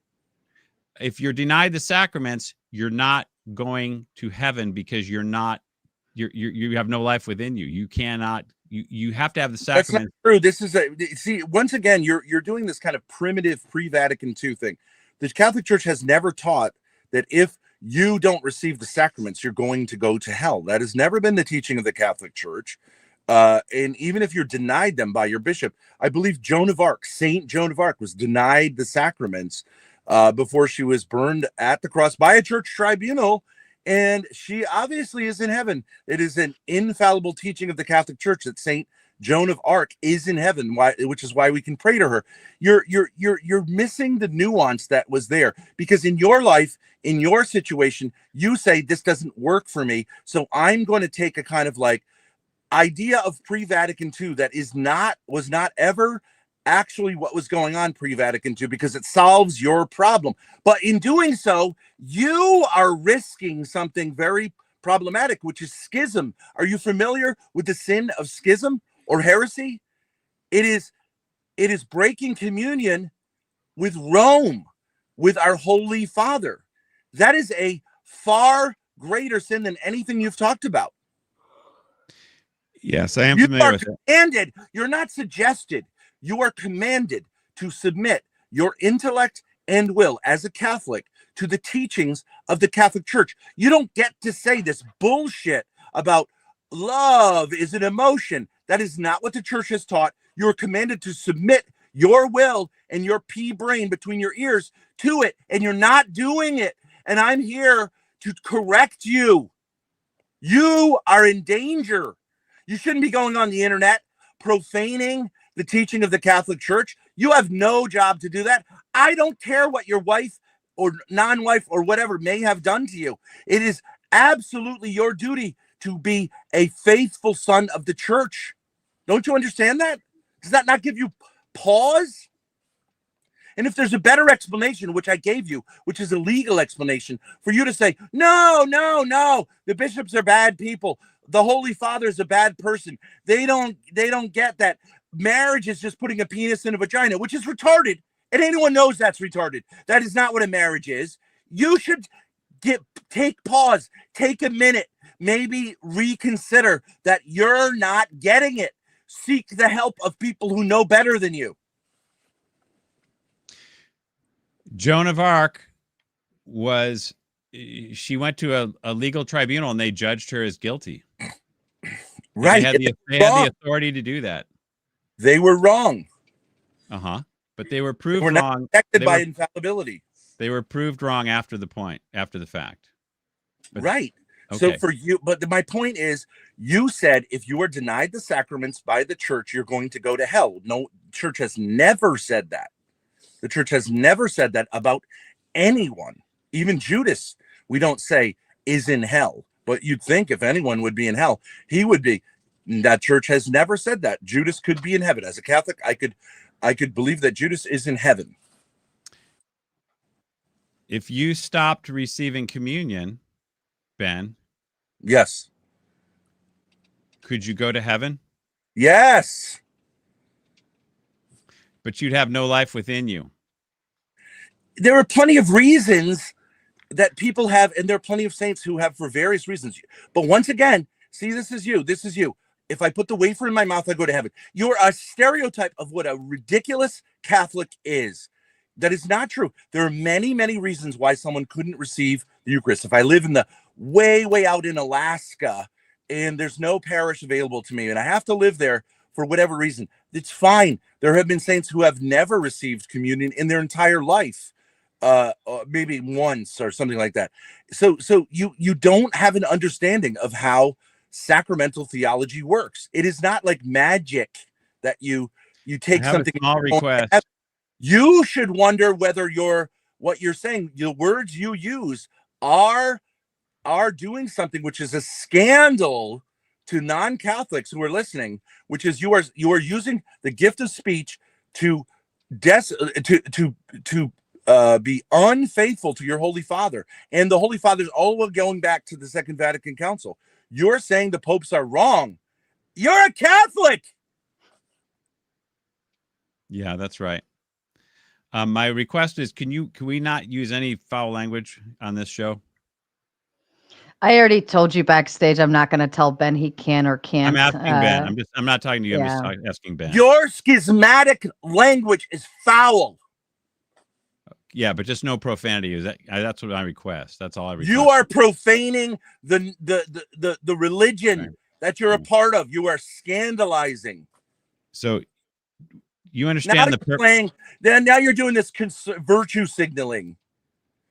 Whatever, dude. Yeah, okay. Go ahead. Penis. I won't say penis. That'll help you to avoid hell. It won't. You understand the purpose of Canon 915, right? You don't ever respond to what I'm saying.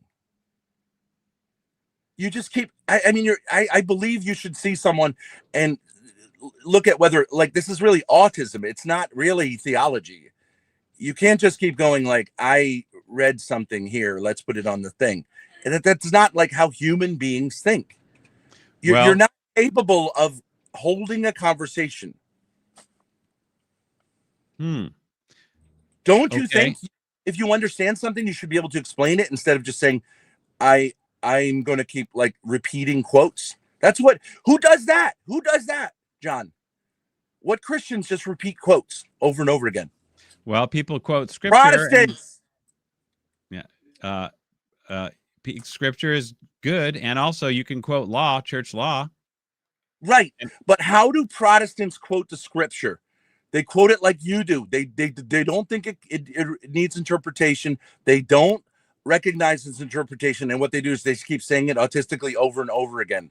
And that is why you and I both rightly hate Protestantism for doing that, because it's not understanding that the scriptures need to be interpreted. You can do the same thing with canon law, but you are acting just like a Protestant. What is the purpose of Canon 915? See, here we go. Ben, are you saying this is like they're doing like a sola scriptura type of thing? You could call it quote mining or cherry picking, and Muslims do it, Protestants do it, Orthodox do it. Anyone can do it, but like, if you're not going to admit that like canon law needs interpretation, and you're just going to say like, I read it this way, and there's no nuance to it. I mean, John, I don't know what to say. You are saying that two people can get together and say, I intend, like, close your ears, to put my penis in her vagina and be open to reproduction. That is all that is required for a marriage. That is ridiculous. Even a secular person would say that is ridiculous. And all you've done is taken Margaret Sanger's ridiculous view, which is that children have nothing to do with marriage, and replaced it with saying children are the only thing that has to do with marriage, which is I think, even more ridiculous than her position. So congratulations on being a traditionalist who is thoroughly modern. No one would ever have said or conceived of saying that throughout the history of the church, including the scriptures. Where does Paul say all you need is a penis and a vagina? That's ridiculous. I could answer that question. It's 1 Corinthians 7:4, where you have the right over the body. It's everyone, and you cannot defraud. It's the right over the body. That's not saying all you need to be married is have a penis and a vagina. And anyone who sees it that way, I don't know what to tell you. It's ridiculous interpretation. I would also request Paul is talking about the mutual. Paul, what can I just?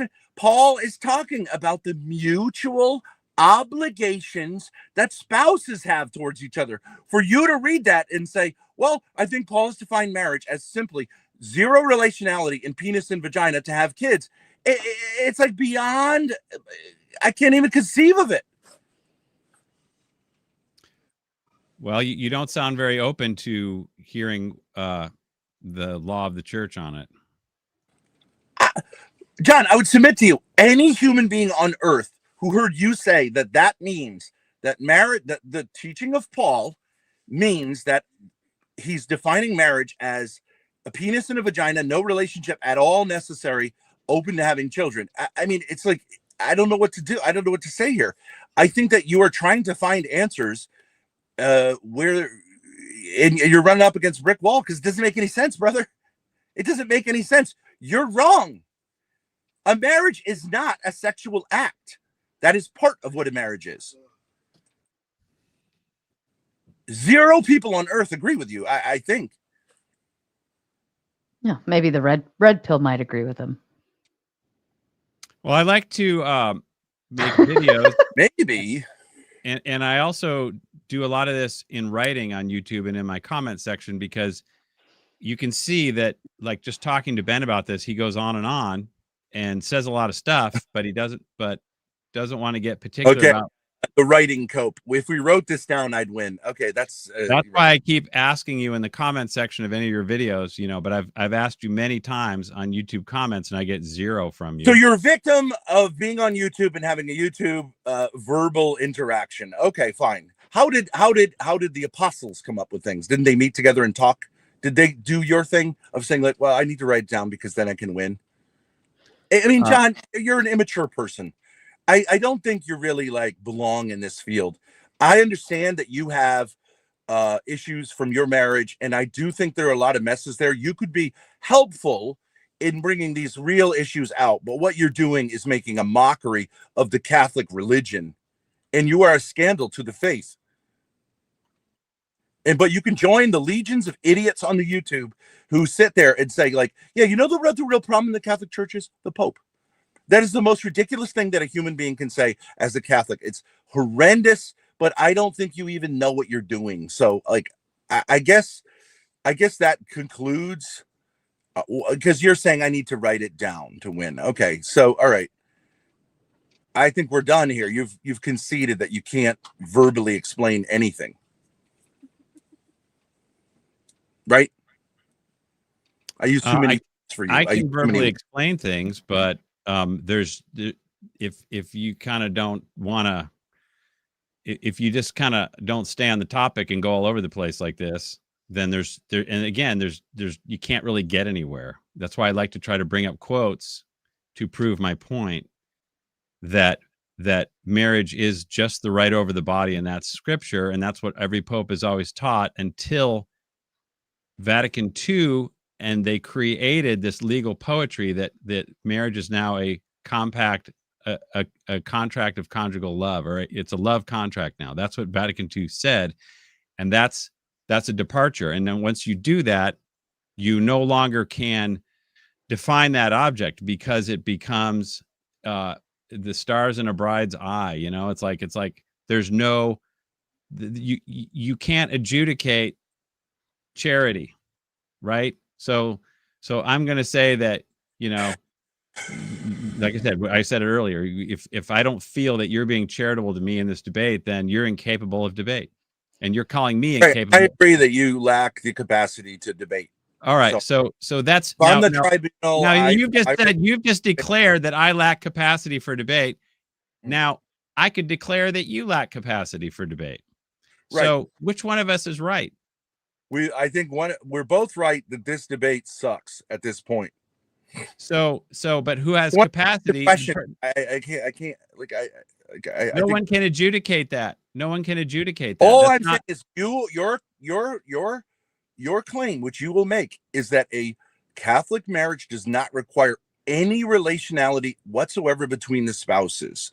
So I can quote Paul VI even said it. He says marriage exists independent of love. Okay, but I'm done at that point. I'm done. I don't care how many quotes you pull out of your ass. It's never going to make sense to me. Well, I mean, can I ask, because I know there's a lot of scripture, and annulment, you've kind of gone to the canons and everything for that stuff, but I mean, even a lot of scripture talks about the way a husband loves a wife and a wife loves a husband, and these are things that are brought out. Now, I know you're saying the Catholic Church is kind of giving these instructionals, but they get their instructionals essentially from the Bible, but would you still include those things that are stated in the Bible of how spouses interact and like husband and wife interact and engage with one another? Right. Yes, the definition of marriage comes from scripture, and what marriage entails and what you're supposed to do in marriage also comes from scripture. But the contract of marriage is for procreation. That is the contract. It's the right over the body for procreation. And that's always what the definition of marriage has been until you start making family planning legal. Now you need a new purpose for those conjugal acts. It's no longer procreation. And that's why Margaret Sanger was pushing all this contraception. And then she also was really cool with NFP too. And then the Pope's like, we can do the NFP for you too. But now you've created a new legal essence. It's no longer just the body.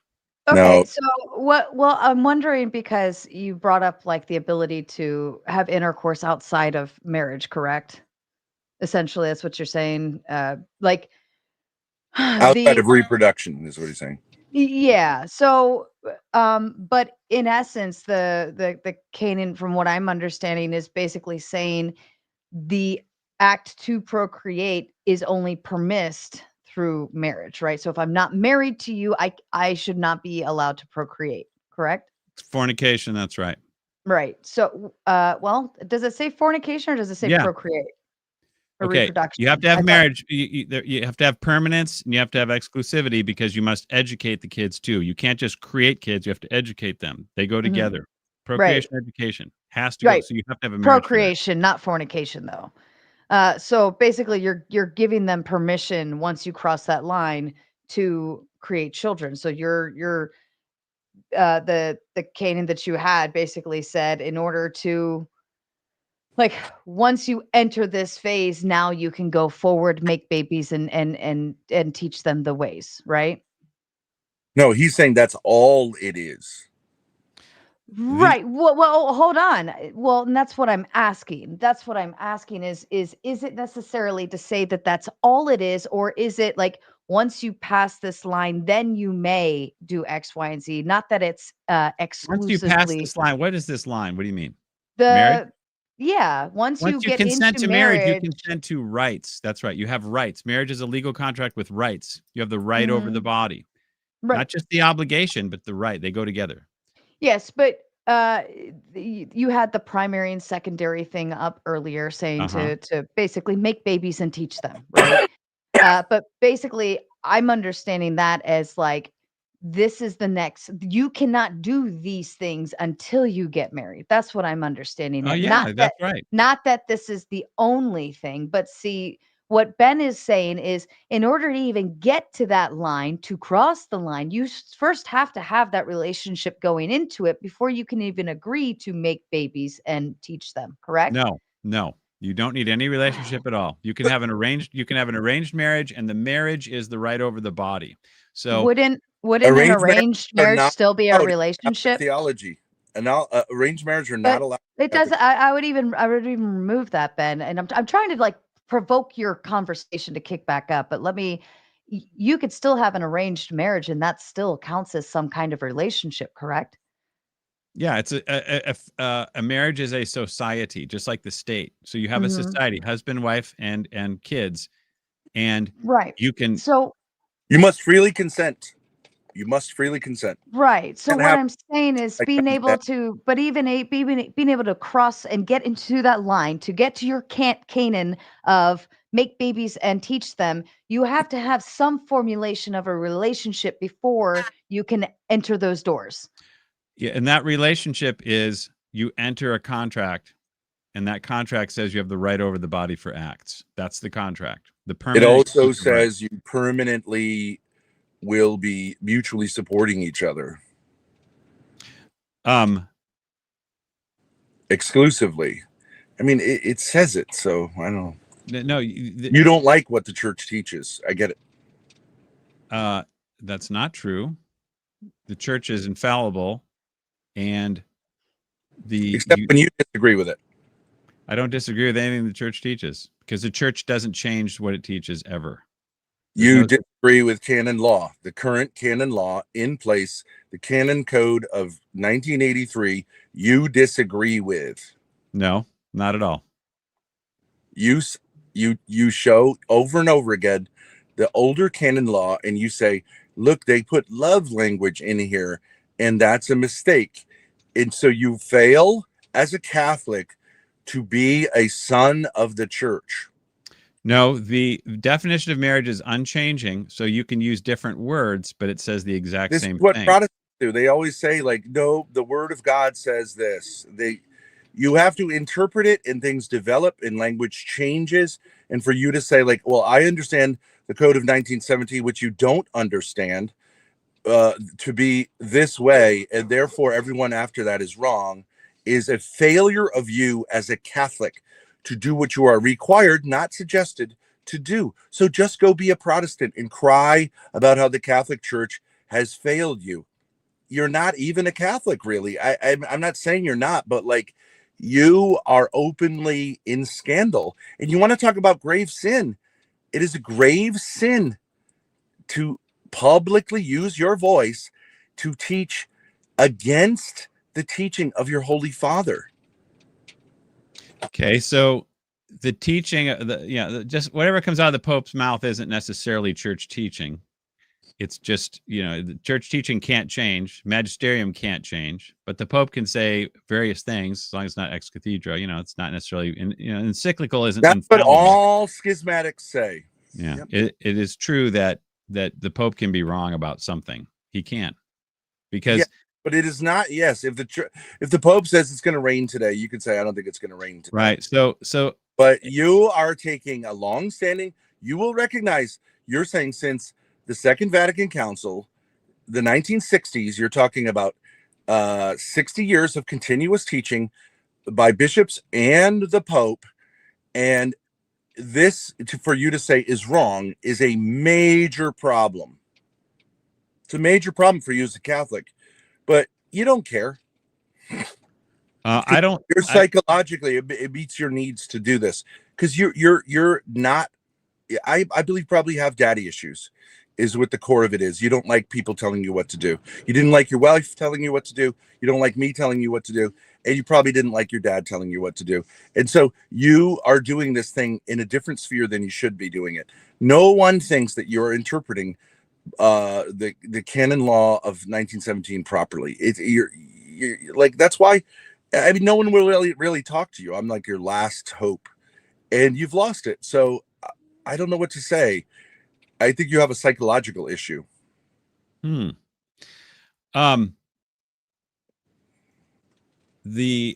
like I said, the definition of marriage is it's in stone. And no, I don't. No, it is not. So marriage is nature is in stone. Nature can't change, and marriage is an office of nature. So what you consent to is society changes, and the church meets the needs of society in terms of marriage all throughout time. And I love the Catholic Church because the Catholic Church is responding to what is a real problem that people have in being able to commit these days. And you can say that comes from the 60s. I agree. Largely people today, modern people, especially in the Western world, do not understand marriage the same way they used to understand it. Largely, people see it as a voluntary, possibly temporary. They see children as possibly like an optional thing. Okay, and so the church is recognizing that those people with that understanding are not married, and they can separate from each other, and they still have children to take care of or whatever. It's liberating. It's a failure of society, not the church. The society has failed to form people properly. And so for the church to say we're not going to bind people to something that they didn't understand or they didn't have the capacity to live out is liberating. And Jesus Christ came into this world to liberate us. You think he came into this world to bind us, and that it makes you a Pharisee. That's what you are. You're a Pharisee. You're someone who wants to bind people that the church wants to loose. So your average, let's just say your average 20-something couple goes to get married. Yeah. They definitely know what till death means, right? When right, this is an interesting thing. When they say the words and they go to the church, they kind of know what the church teaches, but they don't really think it applies to them. So they'll say these things like till death do you part, in sickness and in health, right? But even the ring they see as like a cute thing is an immaturity in our culture. If you don't see that, I don't know what planet. Sarah, are you married? Why does my Because I was just wondering if I'm this man on the street interview. Let's say I walk up to Sarah. So Sarah, you know what marriage is, or you've heard of it, and you know that marriage, if marriage is permanent, as in till death, marriage lasts until death, and you understand what that means, right? That's not too complicated. You think most people would know what that means, even today. This part. Yeah, I think that's pretty death. colloquial. Yeah, but you have the capacity to live it out, that you're capable of the commitment. Yeah, I mean, that's a pretty scary thought if you think about it. Till death do us part, and then you start to like really sink your concept into that. And you don't have to have any capacity for permanence. You just have to agree to it, and then you don't have to have any capacity for exclusivity. You just have to agree to it, and you know I mean, I would even go into because there's pre-Cana for Catholic marriages, and you get into a lot of that in pre-Cana. I would refer you to that. So permanent. My point is that everybody knows what permanence is, and everyone knows what exclusivity is. That means you can't cheat on your spouse. There's like no confusion there. The amount of annulments in 1900 is like 4 in the whole world. Okay, because everyone knew where babies came from and how to make them. And everyone knew that till death meant till you stop breathing. And everyone knew that exclusivity meant one person. That's all you need to know. And you have to be capable of making the babies, or you can't, if you're physically impotent, you can't consent to what you can't give. However, once you start making relationship or something like that, the essence or part of the essence of marriage, now you have to be capable of having a lifetime relationship of goodness, which can't be legally defined, nor can it be consummated until death. So wait, how do you you know if you're incompetent, or how do you know if you're not able to make babies until you start trying to make babies? Because let's say you get married and then it turns out you're physically impotent. You can get an annulment because someone said, I have a right to the right over the body for acts suitable for the generation of children, but you can't do the act. You can't give me what's in the contract. So therefore you can, that is extremely rare. John, let's say I'm an employer, right? And I have someone who really wants to have a job doing whatever, let's say a waiter at my restaurant. Okay. They might say, I really want to be a good waiter and make a lot of money and make you a lot of money. Not all people can show up to a job day after day, can endure the difficulties, can handle the physical stress, can deal with customers or whatever, right? And so at a certain point, you say to them, you know what? You had the intention, maybe, but we've got to part ways because you couldn't deliver the goods. Right. You have to be able to That deliver the can goods or you can't marriage. do the contract. That's right. If you have a contract to mow the lawn, but you can't mow the lawn, you're out. You can't do the contract because mowing the Right. lawn is the contract. But you don't have to mow the lawn and make me feel a certain way about it. That's not, or mow the lawn in a. Well, let me ask you this question. If you're, let's say, a woman who says, I would like to be, let's say, submissive wife to my husband. I would like to be that. That sounds good. I would like to listen to him and let him be the head of our household. Modern women, by and large, they might say, I want to do that. But if they have severe psychological impediments to listening to a man, which many of them do, they're not going to be able to deliver on those goods. And you're going to have a disaster on your hands. Submission and submission, wifely submission is not in the contract. It It's is not part of the, it's not in the contract. No. It's part The of right marriage. over the, no. It's in the vows, it's in the Bible, but it's not in the contract. The contract is the right over the body for generation. That's it. You don't have to submit in marriage to have a valid marriage. You don't have to, this husband does not need to love. You should have a start valid your own marriage. religion because, yeah, okay, you have taken half or whatever, a major part of marriage. You just say, I don't like that. Okay, so start your own religion, and it'll be about, like, No, if you have, I don't say I don't like it. and John Farrell will, like, okay, you don't need to have any relationality whatsoever. It's great. You could call it autismology, and you could start your own religion in which no relationships are necessary to get married and have children. Okay, it is a fact. I don't think that has anything to do with Catholicism. It is a fact that there's been 0 annulments granted for lack of capacity of relationship or love or submission or any of that before 1965. Didn't exist. I don't There know never about was one. Yeah, it didn't exist because there was nothing in the law. Marriage is law and marriage is nature. The impediments have always been there. Like, even in secular law, if there's a major mental illness, it's an annulment that was not recognized. Yes, yeah, there has always been, if you're psycho, if you don't know when Wednesday is, that kind of thing, you can't consent to, you don't know what's going on. It did come out later. Yeah, and maybe people were bound, but because the church was hesitant to give annulments, but she is freer now.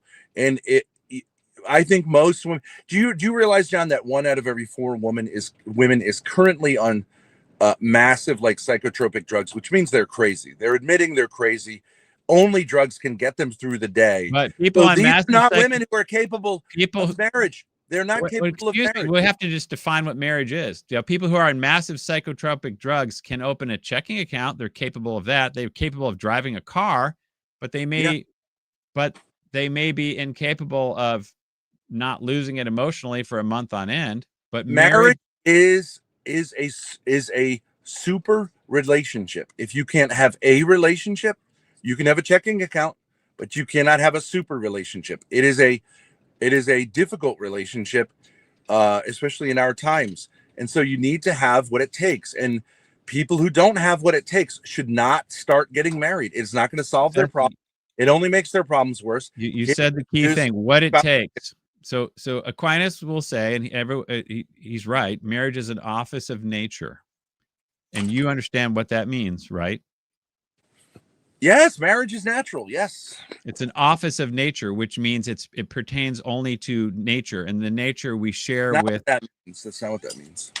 Okay, because if you start saying there's things beyond nature that marriage is an human nature is larger than our physical parts and what they do. Not an office of human nature. You don't know that. It's not an office of human nature. You're uneducated. It's not an office of human nature. It's an office of nature. Thomas Aquinas is referring to nature, and he includes human nature in nature. Yes, but it includes nature. On this. He's talking about your Holy Father and stop doing what you're doing, but, like, nobody cares anyways. So I think you could be a nice guy. Like, you should look into this. Maybe you're wrong. Could it be that you're wrong, John? Of course it could be, which is why I always take care of everybody in the comment section, so that if someone wants to prove me wrong, I ask them, and then I show them where I'm stating why I'm saying what I'm saying, to prove I'm right, and then they go away. And you, Ben, Right. Maybe they go, you "That's not never working." you Like, never talking to a engage stone. you never engage in writing. You just go with it verbal, and then you can't really do anything with that. Okay, you're a victim of verbal conversations. I'm Okay. not a victim. I I'm get saying that you just right. run away, Ben. Did That's you what try you do. being with your wife? Pardon me? To be fair, I mean, even I don't play in my own comment section because we get a lot of comments on a daily basis. I couldn't imagine what Ben and Grace's comment section looks like and notification bar is. Let's go ahead and move into closing statements, and then we'll go ahead and open the panel, and maybe we can get some new Yeah, sounds voices great. on here and find some kind of other resolve. Shout out to any of the Catholics in the chat if you want to make your way up when I drop the link. Ben, if you'd like to begin with your closing statement, please. Sure. I don't really want to so much focus on the debate because, like, I do think it's John's Be right back. Keep somewhat, yeah, sure, is somewhat ridiculous. But I do believe he is among a lot of people who are seeing modernity and trying to push back on it in some ways. And a lot of times, Catholics will see that, like, what the church is doing in response to modernity is a concession to modernity and a failure to stay true to our heritage. And I actually really think that's not true. It is a response to a change in modernity. And I can't tell you how many people I've seen in relationships or thinking about getting into relationships who really, really could benefit from the church's either understand that what they think is a marriage is not a marriage, and that this can be very liberating because, yes, if you have children, you still have to take care of your children. But this is a wonderful alternative to divorce, because divorce really at its core means, even in the secular courts, a divorce is one person attacking the other person. It's dealt with as like someone has to be in the wrong. And almost always, even though kids try to say, like, I move on, I forgive my parents, someone is felt like is to blame. And in many of these situations, I don't think anyone's to blame. There's just a lack of maturity in our culture. I think there are so many young men and women who are, lack basic understandings of things, basic understandings of what sex involves. It is a super relationship. And in a time in which 100 years ago, if you ask someone, like, do you have what it takes to have a friend? Do you have friends? Everyone would have said, sure, I've got friends. Today, that's not true. Many people are incapable of relationships, incapable of relationality. It's not their fault. If they get into what they think is a marriage and it's not, get out of it and do the best you can, and maybe learn how to have a friendship before you try to have a marriage. And if you think marriage is going to solve all of your problems because Jesus Christ is the sacrament of the church and all this stuff, don't do it. You should really think a lot more about it.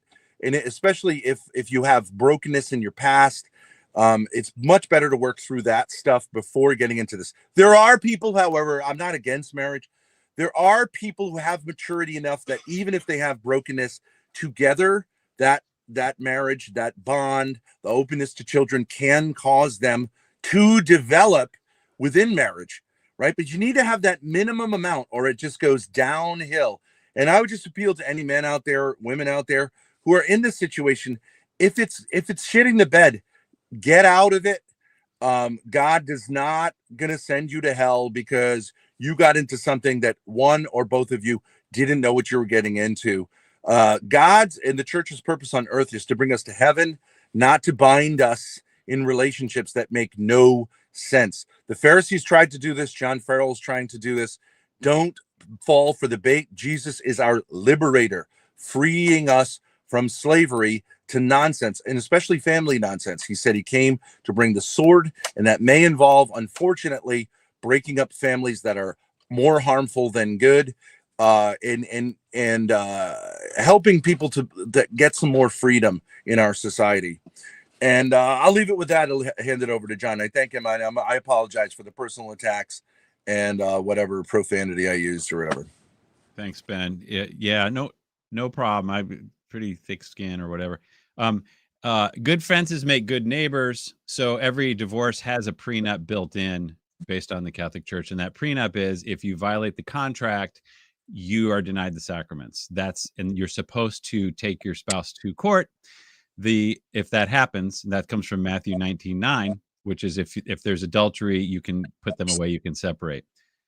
What I found out was I was like, why are they doing these annulments? What is the point of it? Where do they come up with these? Because, you know, my wife tried to do the annulment and it's still at the signature like 12 years later because they did a goofy case. But I'm like, where do they get? Why am I incapable of marriage? And then she's incapable of marriage too. Apparently, I don't know. I'm incapable of partnership, and she's incapable. She didn't know what marriage was, apparently. So if marriage is just where babies come from and how to make babies, then that's all you need. At any rate, what I found out was NFP is the guilty party here. It's all about the NFP. That is the point of the spear that's causing all this conversation today. Because once you legalize family planning, you are saying the conjugal act is done for other reasons than contractual. It's done for fill in the blank, pleasure, love, bonding, whatever you want to call it. And those things have no legal description. And that's why Cardinal Burke in 2011 in Wisconsin, when he gave a talk, he says, there is no accepted description of the essence of marriage once you allow good of the spouses to be essential to it. And he says, now we accept good of the spouses as essential. We also have no legal description for marriage. He admits it, and that's because, and if you call your tribunal today, they'll say the same thing. And if you go, like I said, if you go to the commentary of canon law, they'll admit, you know, we used to know that marriage was the right over the body, but now since Vatican II, the rights of marriage have become effectively infinite. There's no way for us to define what the rights are.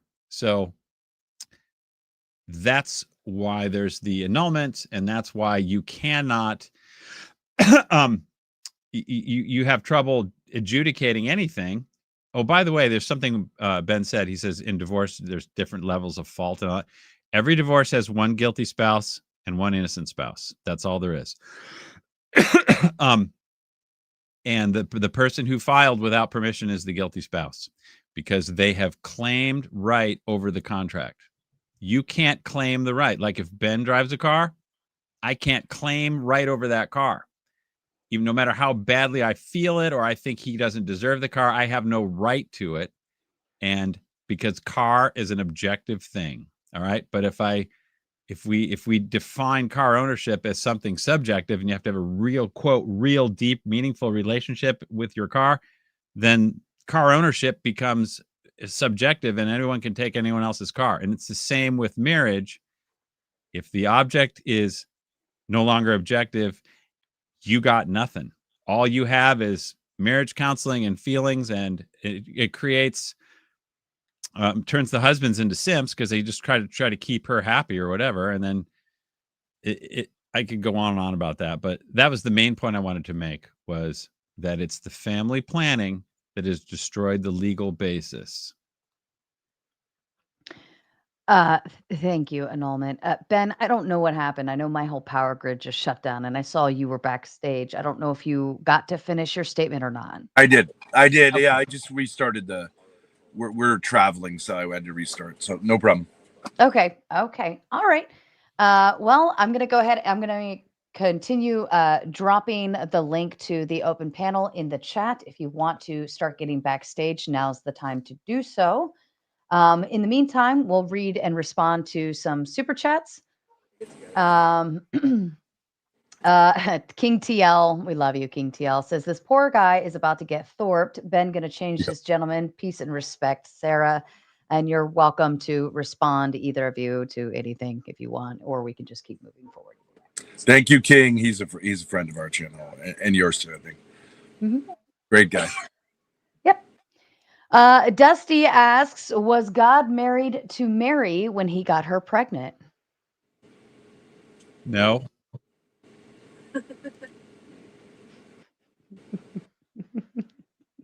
Well, I mean, that's an exception, obviously. I guess.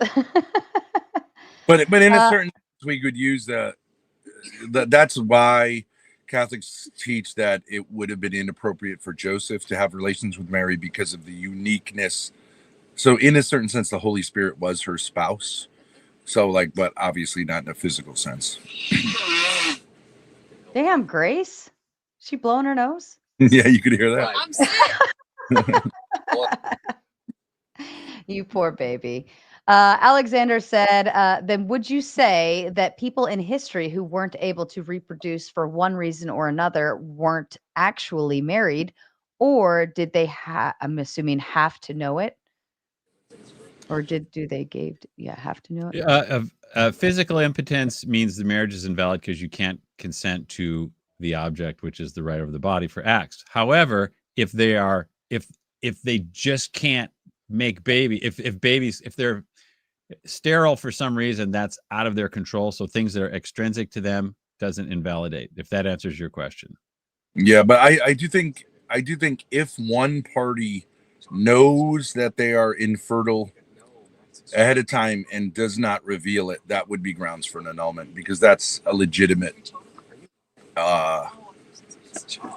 that's a legitimate right that the other party has to know. But if they don't know and they get married and they end up being infertile, then it's the same. Yeah. Does Grace have something on in the background? I hear something. I don't know. Yeah, I don't know if it's just feedback or. Yeah. I'll turn the fan down. It sounded like talking. I don't know if she was watching the show or if it's like feedback on your end or something. I don't know if your mic settings changed. I'll hit reduce background noise. Maybe that'll help. Her and her boyfriend Lala are here. Oh, yip yapping. All right, fair enough. Plagu says, on one hand, John at least is being objective in giving his definitions and supplying sources. Ben is off in the ether all over the place trying to define, which is John's point. Old definitions can be defined, but new can't.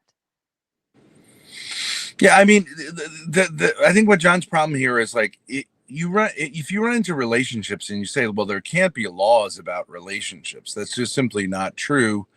Laws have to do with relationships.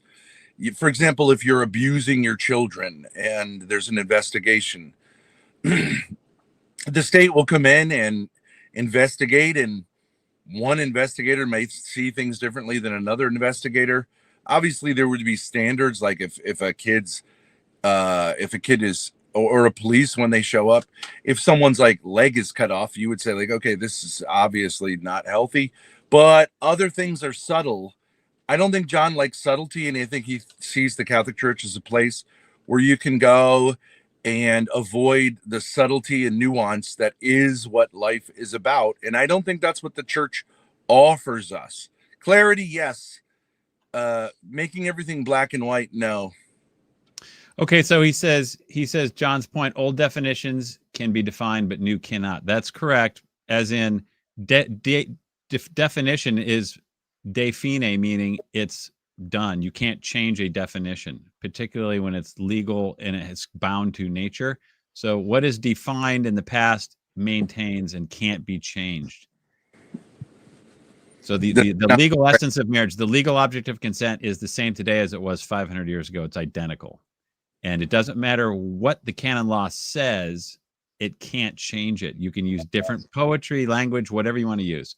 It's the same, which is why this is why I say you got to define marriage before it was 1950. Just ignore the stuff as far as the definition goes so that it's clear what it is. This is why everyone knew what it was before. Today, it's a private matter determined individually. That's what marriage is. My private relationship, my right to how I feel. The good, you have to give me my right to good, and I'm defining good personally, privately. This is why marriage can't work if you make private, subjective things part of the objective public definition. So if someone does that, are they married? You don't have to know what marriage is. You don't have to know everything about marriage to consent. You just have to know that it's permanent. If someone has understanding that it's private and it's about love, and I fell in love, and if I fall out of love, then this doesn't, and they take the vows in that kind of, Disney World sense. Do you think that they understand marriage properly? If they don't understand permanence, exclusivity, and where babies come from, then they don't know what marriage is. That's right. And are they then married when they say the words that they don't understand? The answer is, per canon law, yes, unless there's hard proof that they didn't. Because when you say the words, it's done. You say "I do" to these things, doesn't matter what's in your brain, it's valid. Unless you can prove that at the bachelorette party you were totally lying, and they have proof of that. You say "I do" to these things. I agree. Yeah, doesn't. Great. You have to prove it. Yeah, that's right. And you have to prove it by preponderance of evidence, not by absolute proof. But you may think that's different. Okay. Plog also says putting love/unity and procreation on the same level as the purpose of marriage is the causes of all the confusion in marriage today, because it's subjective and amorphous and impossible to fulfill if your spouse wants out. Correct. That's exactly right. Because that's where the right to be happy comes from. Exactly this. If somebody says, "I want out," all they have to say is, "I think my marriage is invalid," and anyone who can fog a mirror today can go to their tribunal and get the annulment. So if they think their marriage is invalid, they can go ahead and separate. However, the church has already ruled that suspicion of invalidity does not allow you to separate. But people, it's ignored today, because if marriage is all this unity thing, that's a private matter. And effectively, marriage is now privately adjudicated, and your separation is privately adjudicated after you change that object of consent. I just want to point out that it is not true. Again, every tribunal doesn't just give a rubber stamp to every. I've known personally in my life people who have been denied annulment. So if you want to say that and scandalize others, like the Catholic Church, it's not a rubber stamp. It's a long procedure, and there needs to be a lot of evidence presented. Maybe some dioceses are more liberal than others, but like, you scandalize the faith by saying things that are not true, but you don't care. I do care. The statistics online will show that virtually all of them are between 99 and 100% grant the annulment for those that seek it, and then it drops off from there on a few dioceses, but pretty much like Seattle's 99 or 100%. And maybe those are all valid cases. Yeah, it's like, I know, I'm Catholic, and I know in order to get an annulment, I have to have very specific things happening before I can even to even request one. Like, you'd have to, go through the process first of even asking if that's on the list. But you could get an annulment. You could, let's just say you torpedo the relationship, and you just make your husband really miserable, and then he acts out in some way or whatever. Now your community of life and love is trashed. Then you go to the tribunal and you say, "Here's my laundry list of all the things that have happened and why he's incapable." And they'll say, "Yep, he is incapable of total gift of self. And look at all the evidence." Boom. Gone. That's not all how it's adjudicated. It has nothing to do with what you do after you take the vows. Technically you're correct, but the evidence of incapacity for physical impotence comes out after the vows if you have that and you didn't know it. Right. Relational impotence comes out after the vows, but relational impotence has nothing to do with the essence of marriage, and unless you consult the spirit of Vatican II, which says it does. Yes, right. I understand that it may not come out till later, because otherwise you would have called it at the time.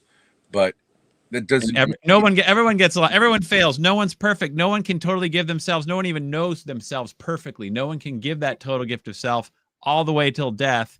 The only reason they say certain marriages are valid is because they just decide not to separate till death. And those are the only ones who consummate the object. You can't consummate a marriage after Vatican II until death.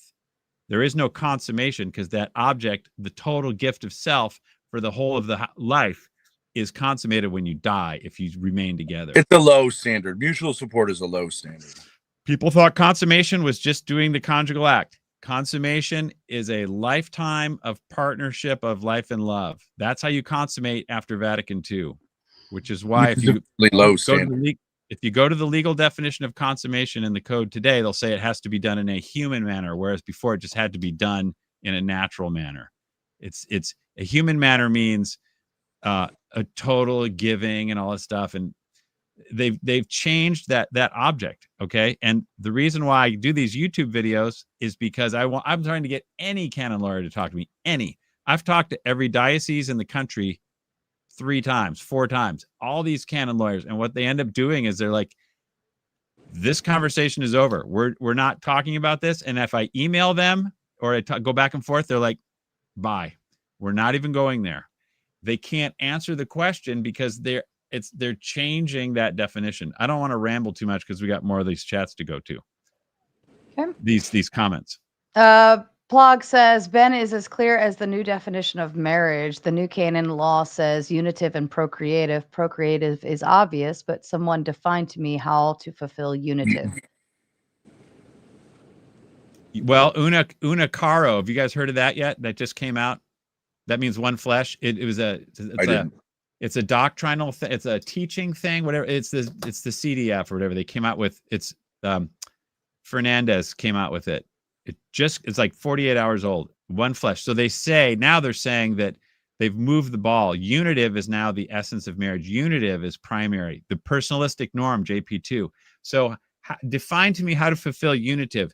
That is the question no one can answer because you can't define how do I legally fulfill unitive. Because do you think that you could define what a friendship is and whether someone fulfills the minimum requirements to be your friend? No, not legally. No, there is no like. I know there are no courts, but do you think a human being could say, my relationship with this person meets the minimum requirements of a friendship, but that maybe if they do something beneath that threshold, I mean, it's not that hard, John. You can say who's a friend and who's not a friend, but marriage is law. It's law. You have to have law. And it's different. I understand it's different, but it's based on the same thing. You say you can't define a relationship. You can.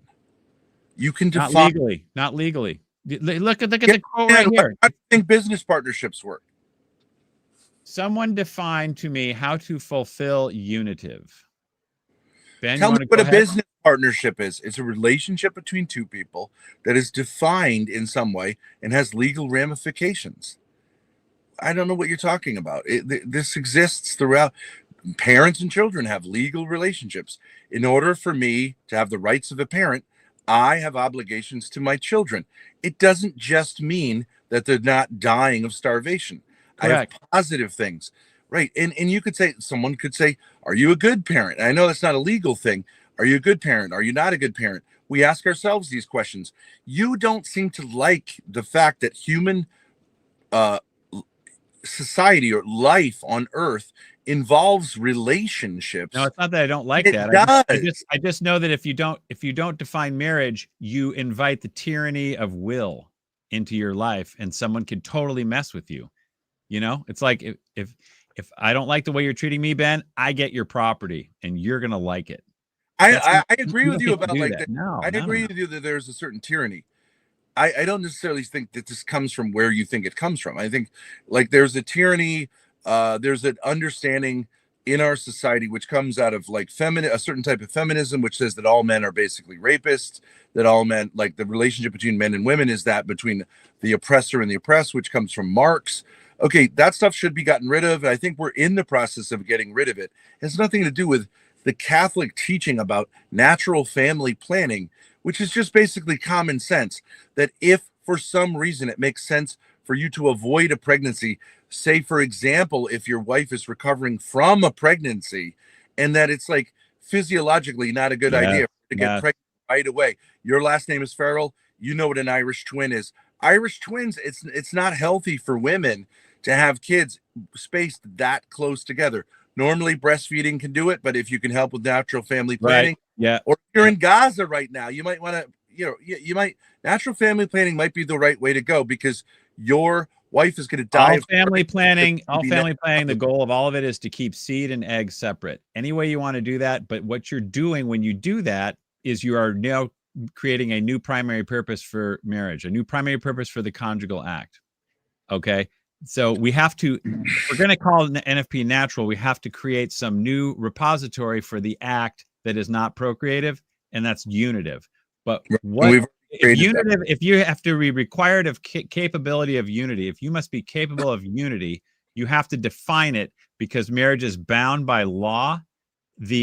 What's gone on now with this Una Caro decree statement that just came out, they're taking the broad definition of marriage, the broad description, and calling it the restricted legal definition. That's so when you look at a document from the Catholic Church, from the CDF, which is not the Pope, but is a very high, it used to be called the Inquisition, the Office of the Inquisition. You look at it and you immediately say, here are the problems with it. You are not a son of the church. You are not a good Catholic. Be a good Catholic, or just say, I repudiate it. That listen, no, scandalous. Christ cannot contradict himself. So when the church says 2 + 2, this is what all Protestants say too. If somebody in the church says 2 + 2 is 5, they're wrong. Right. I get.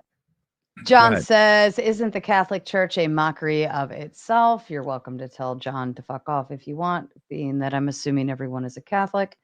Alexander says, for the guy on the left, you must in fact be procreating, or can you just think you are? For example, what if the other person is infertile and you don't know it? You must be fact. What if the other person, marriage is the right over the body, and if someone's infertile and you don't know it, in other words, there's no duty to procreate. The increase and multiply is not a precept binding anymore in the New Testament. That's why polygamy was around in the Old Testament, because they needed people. They needed a lot of people. But in the New Testament, increase and multiply is no longer binding. That's why you don't have to get married. Celibacy is better. So you must be, in fact, procreating. Okay, so basically they're saying, like, what if she's infertile? Is it okay? Yeah, as long as you're not trying to avoid procreation, because procreation has to be that's the intent. You have to intend procreation, or it's at least venial sin. And if you take methods to not get pregnant, that's grave sin. That's what contraception is. Yeah, I agree with that.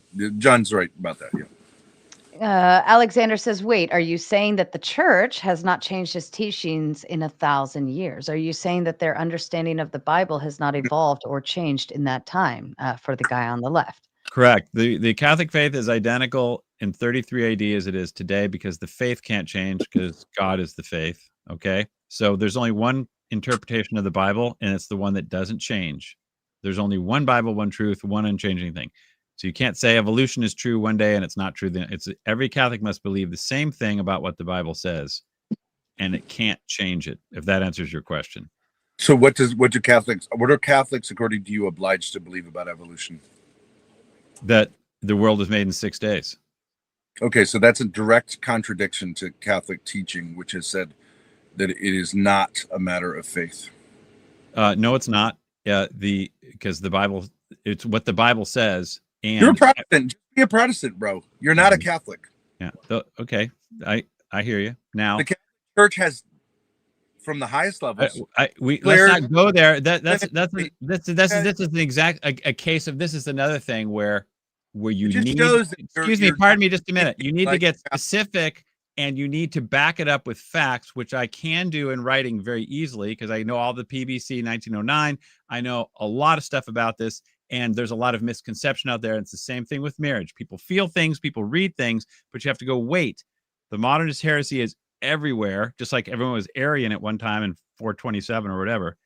We have to, this is why Facebook and X and YouTube are really good, because if you're in error, you can't hide, because you've got to back up what you're saying in the comments. And if you can't do that, you can just say a bunch of stuff and run away. I call it drive-by shouting. That's the one thing I don't do. Catholic Inc. does it all day long. They say this stuff and they're like, oh, no, we're going to block you, or we're not going to talk to you, or we're going to shadow ban you, or we're not going to go and engage in the comments. John, maybe some people get sick. You got to think about the comments, huh? Yeah, because comments are where truth lives. If you are wrong and you can't deal, you're out. You're out. Have you Mostly just garbage, John. No, but Yeah, if you need to argue, go ahead. You got the next thing. definitely would not say that the comments are where it's at. That's for sure. Last one, and then we've got our panel coming up. And if you are wanting to join Open Panel, please feel free. The link is in the chat. Feel free to go ahead and get backstage now before we go live on it. Alexander sends one more to say, what if you stop breathing? Your heart stops, but they bring you back to life. Are you still married, or did death part you? Yeah, you didn't die, so you're back. Yeah. No, there's been saints who have died and came back and stuff, but no. If you're back to life, I don't think that happens too much. This reminds me when I used to teach in high school. I used to teach boys, and I used to love the fact that girls are different than this, but like boys would ask these questions, especially at confession. So they'd be like, "Hey, Mr. Thorp, so if you kill 1,000 people and you murder them, and then you go to confession, right before, they do the legal thing. It's very interesting. It's like the male mind at work." And I'm like, guys, you know what I mean? They would be always like the thing, like, well, if it used to be the thing in the 60s and 70s, like, how far can I go with a girl before it's sin? And, it's just kind of like trying to ride the line as closely as possible. It's funny that people do it, but like, this is ridiculous, hypothetical. But it's funny. It's sort of like the legalistic mind, which can be clarificatory to think about things with definitions and hypotheticals can be like that too. But if we go too far with it and we say like John says, like, I cannot apply logic to a relationship, then you get into cuckoo clock territory. But some people can't do that. All right. And I'd like to go ahead and get our panel up here and on stage. Gentlemen, holy shit, fuck, this is crazy. Here we go.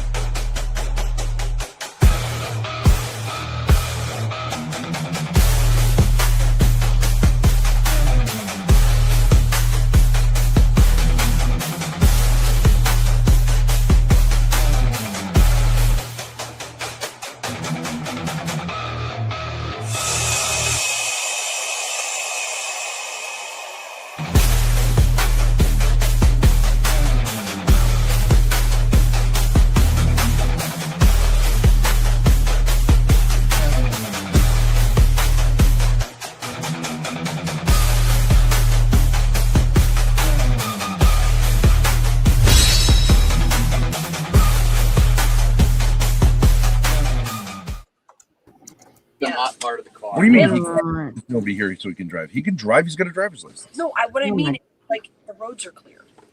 You having issues over there? Okay. All right. Eli was on cam. Something just tapped out on his device or something. Clay, you were first backstage. What do you have to say about our wonderful This was an interesting one. So yeah, I'll get right into it. I'm going for the jugular. Love. I'm trying to figure out how in marriage love is not a necessity. So is it John? You kept saying that, and I don't want to hear anything about secondary. That just is bogus. How do you explain Ephesians 5 if love is not a part of marriage scripturally? I keep hearing you also quoting your canon, or there's only one true canon in Christianity. There's the 66 book canon. So when I'm looking at this, the book of Ephesians, which is essentially just a letter that was written to the Ephesians, they were told how to treat their wives specifically. Is probably because they were not treating them properly. But please explain to me why Ephesians 5 is very, very descriptive about how husbands should treat their wives and how wives should treat their husbands. It's descriptive and it's necessary for marriage, but it's not essential to marriage, but it is necessary. A husband has to love his wife and she has to obey her husband in all things. That's it. And you're required to do that if you want to go to heaven, if you want to do God's will. This is, he's the head and she's the heart, because she was made from his rib. So she is his helpmate. She was made for him to be his helpmate. Now, the marriage contract is the right over the body. Okay, but what are rights? Sorry? What are rights? I'm going to go straight crucible on this. This just, I mean, it's just like, I have to go for it. And before you get into the definition of the rights, I believe it's RITES. I want to inform everyone we are moving over to the Gauntlet. The Gauntlet is officially open. Please start making your way over there if you already know where you're going, or I've provided the link in the chat. The Raging Tomato side will be shutting down shortly. If you know, you know. If you don't, just follow the crowd. I will rage you in 2 minutes. Okay, back to you, Annulment. So, right is RIGHT. Oh, is it? Yeah, the right. Marriage is rights and obligations, and the right is the right over the body. First Corinthians 7:3. So you cannot defraud that right. Okay, that's the contract. That's where the marriage debt comes from. You have to pay the debt. Can you explain what rights are in cuckable terms? Rights are when you enter a contract. You have rights in that contract. Okay. Okay, so and what's going to happen if somebody decides violates the contract? Here's what happens. If they decide that you don't have rights. Okay, then they're violating the contract, and they're to be treated like a Gentile or a tax collector. You cut them off. No sacraments. That's what that means. But when you're Protestant and you don't have sacraments, or you have the sacrament of marriage, but you don't have bishops, you don't have any authority, you don't have any law, you don't have a church structure, then you have no enforcement. It's like trying to enforce the law with no police. No police force, no law. Right, so no force. This is why when Protestantism came about in the 1500s, they had to get rid of the legal definition of marriage because they had no way to enforce it, which is why the first thing Martin Luther did is he took marriage from the church and he said the state's going to adjudicate it because we have no more bishops. And this notion of marriage being a covenant, the first person to say that was John Calvin, because he fired all his bishops too, and now there's nobody to adjudicate in the marriage courts. Therefore, when you say marriage is a covenant, you're saying it's not contractual, and we'll let God sort it out. So exactly. Now, so then you have no say over it, right? You personally, nor does the bishop, nor does the Pope have any say over it. This is the point. Say over what? Over marriage. Yeah, marriage exists independent of everybody else. It's something you enter, and you have no right to change the terms. But the terms are objective. Oh, okay. So there's no right to change the terms. So essentially, it's a contract. But who's it a contract through? It's a contract with the two people. They enter the contract. No.